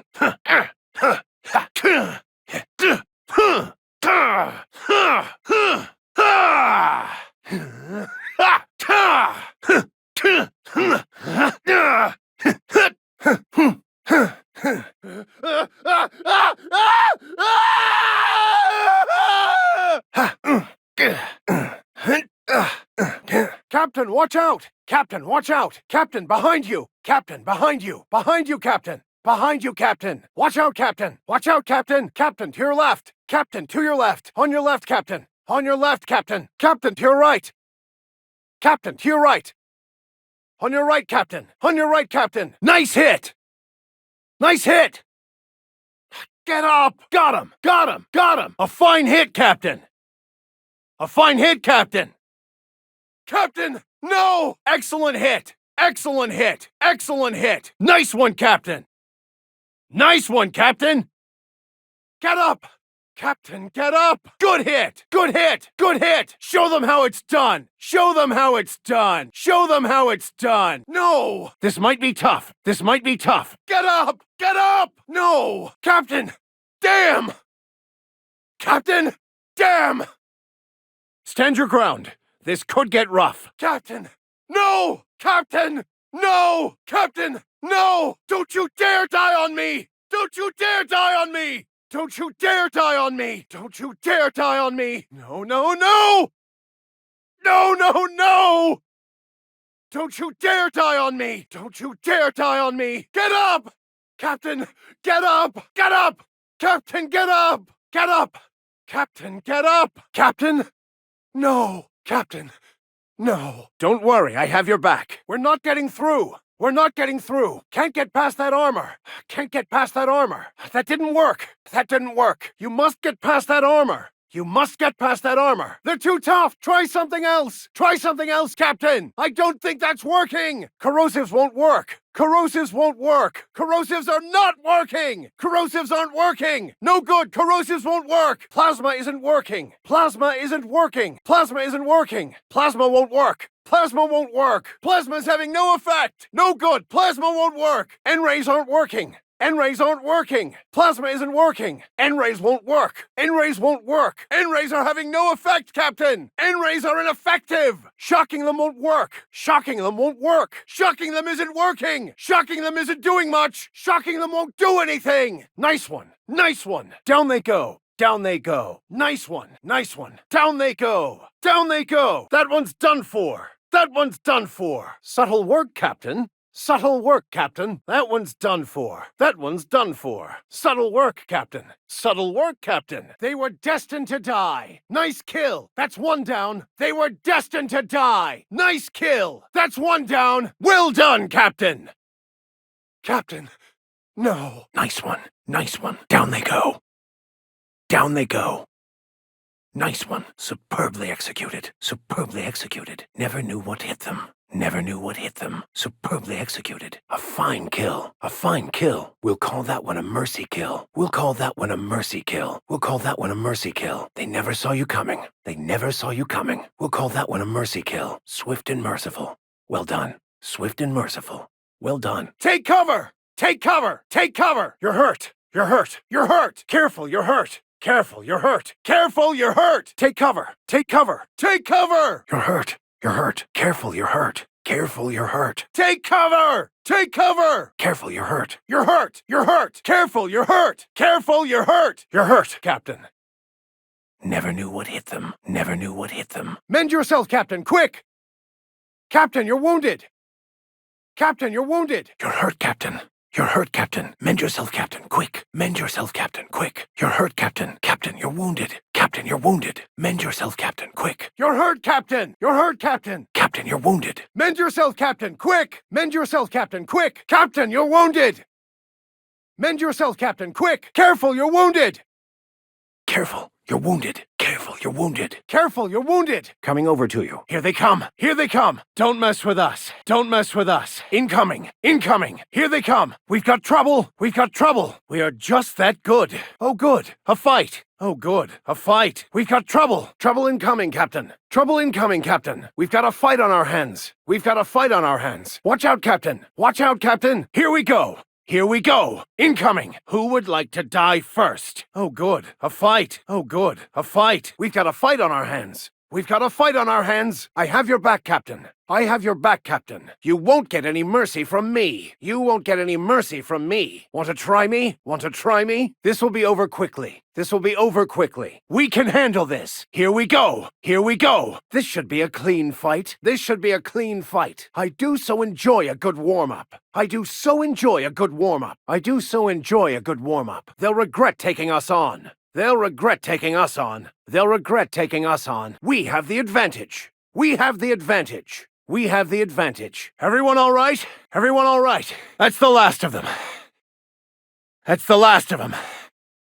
Everyone all right? We were destined to prevail. We were destined to prevail. Impressive, as always. Their death, our survival. We were destined to prevail. We were destined to prevail. That's the last of them. That's the last of them. That's the last of them. Well done. We're still alive. Well done. We're still alive. Well done. We're still alive. Our victory is their defeat. Our victory is their defeat. Well done. We are victorious. Well done. We are victorious. Don't mess with us. Don't mess with us. Don't mess with us. We are just that good. We are just that good. Their death, our survival. By the law, we are unstoppable. By the law, we are unstoppable. Well done.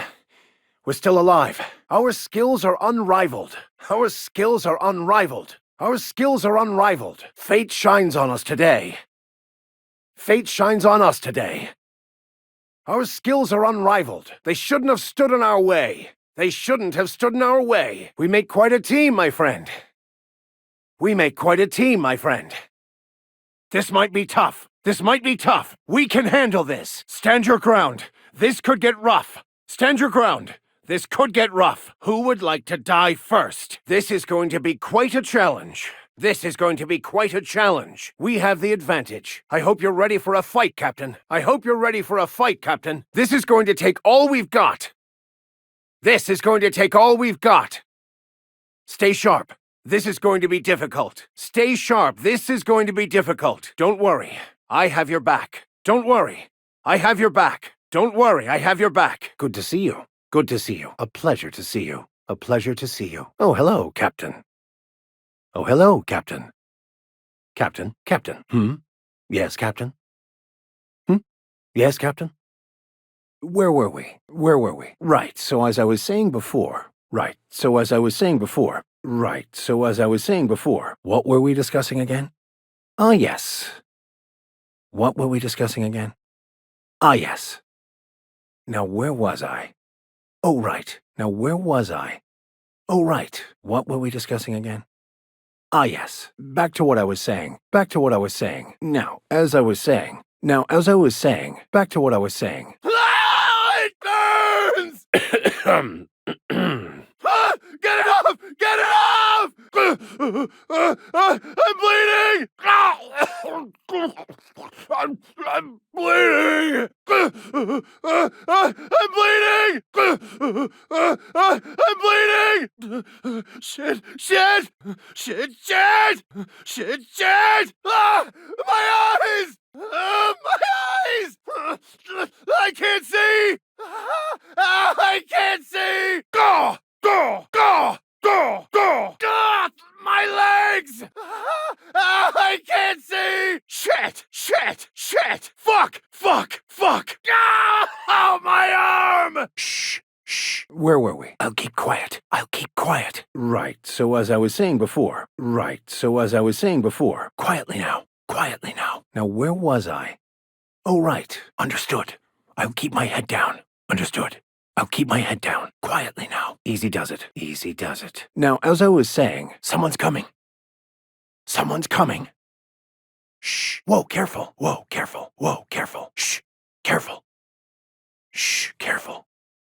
I'll keep quiet. Shh. Someone's coming. Shh. Someone's coming. Shh. Someone's coming. Shh. Someone's near. Shh. Someone's near. Understood. I'll keep my head down. Someone's there. Easy does it. Someone's there. Shh. Company. Shh.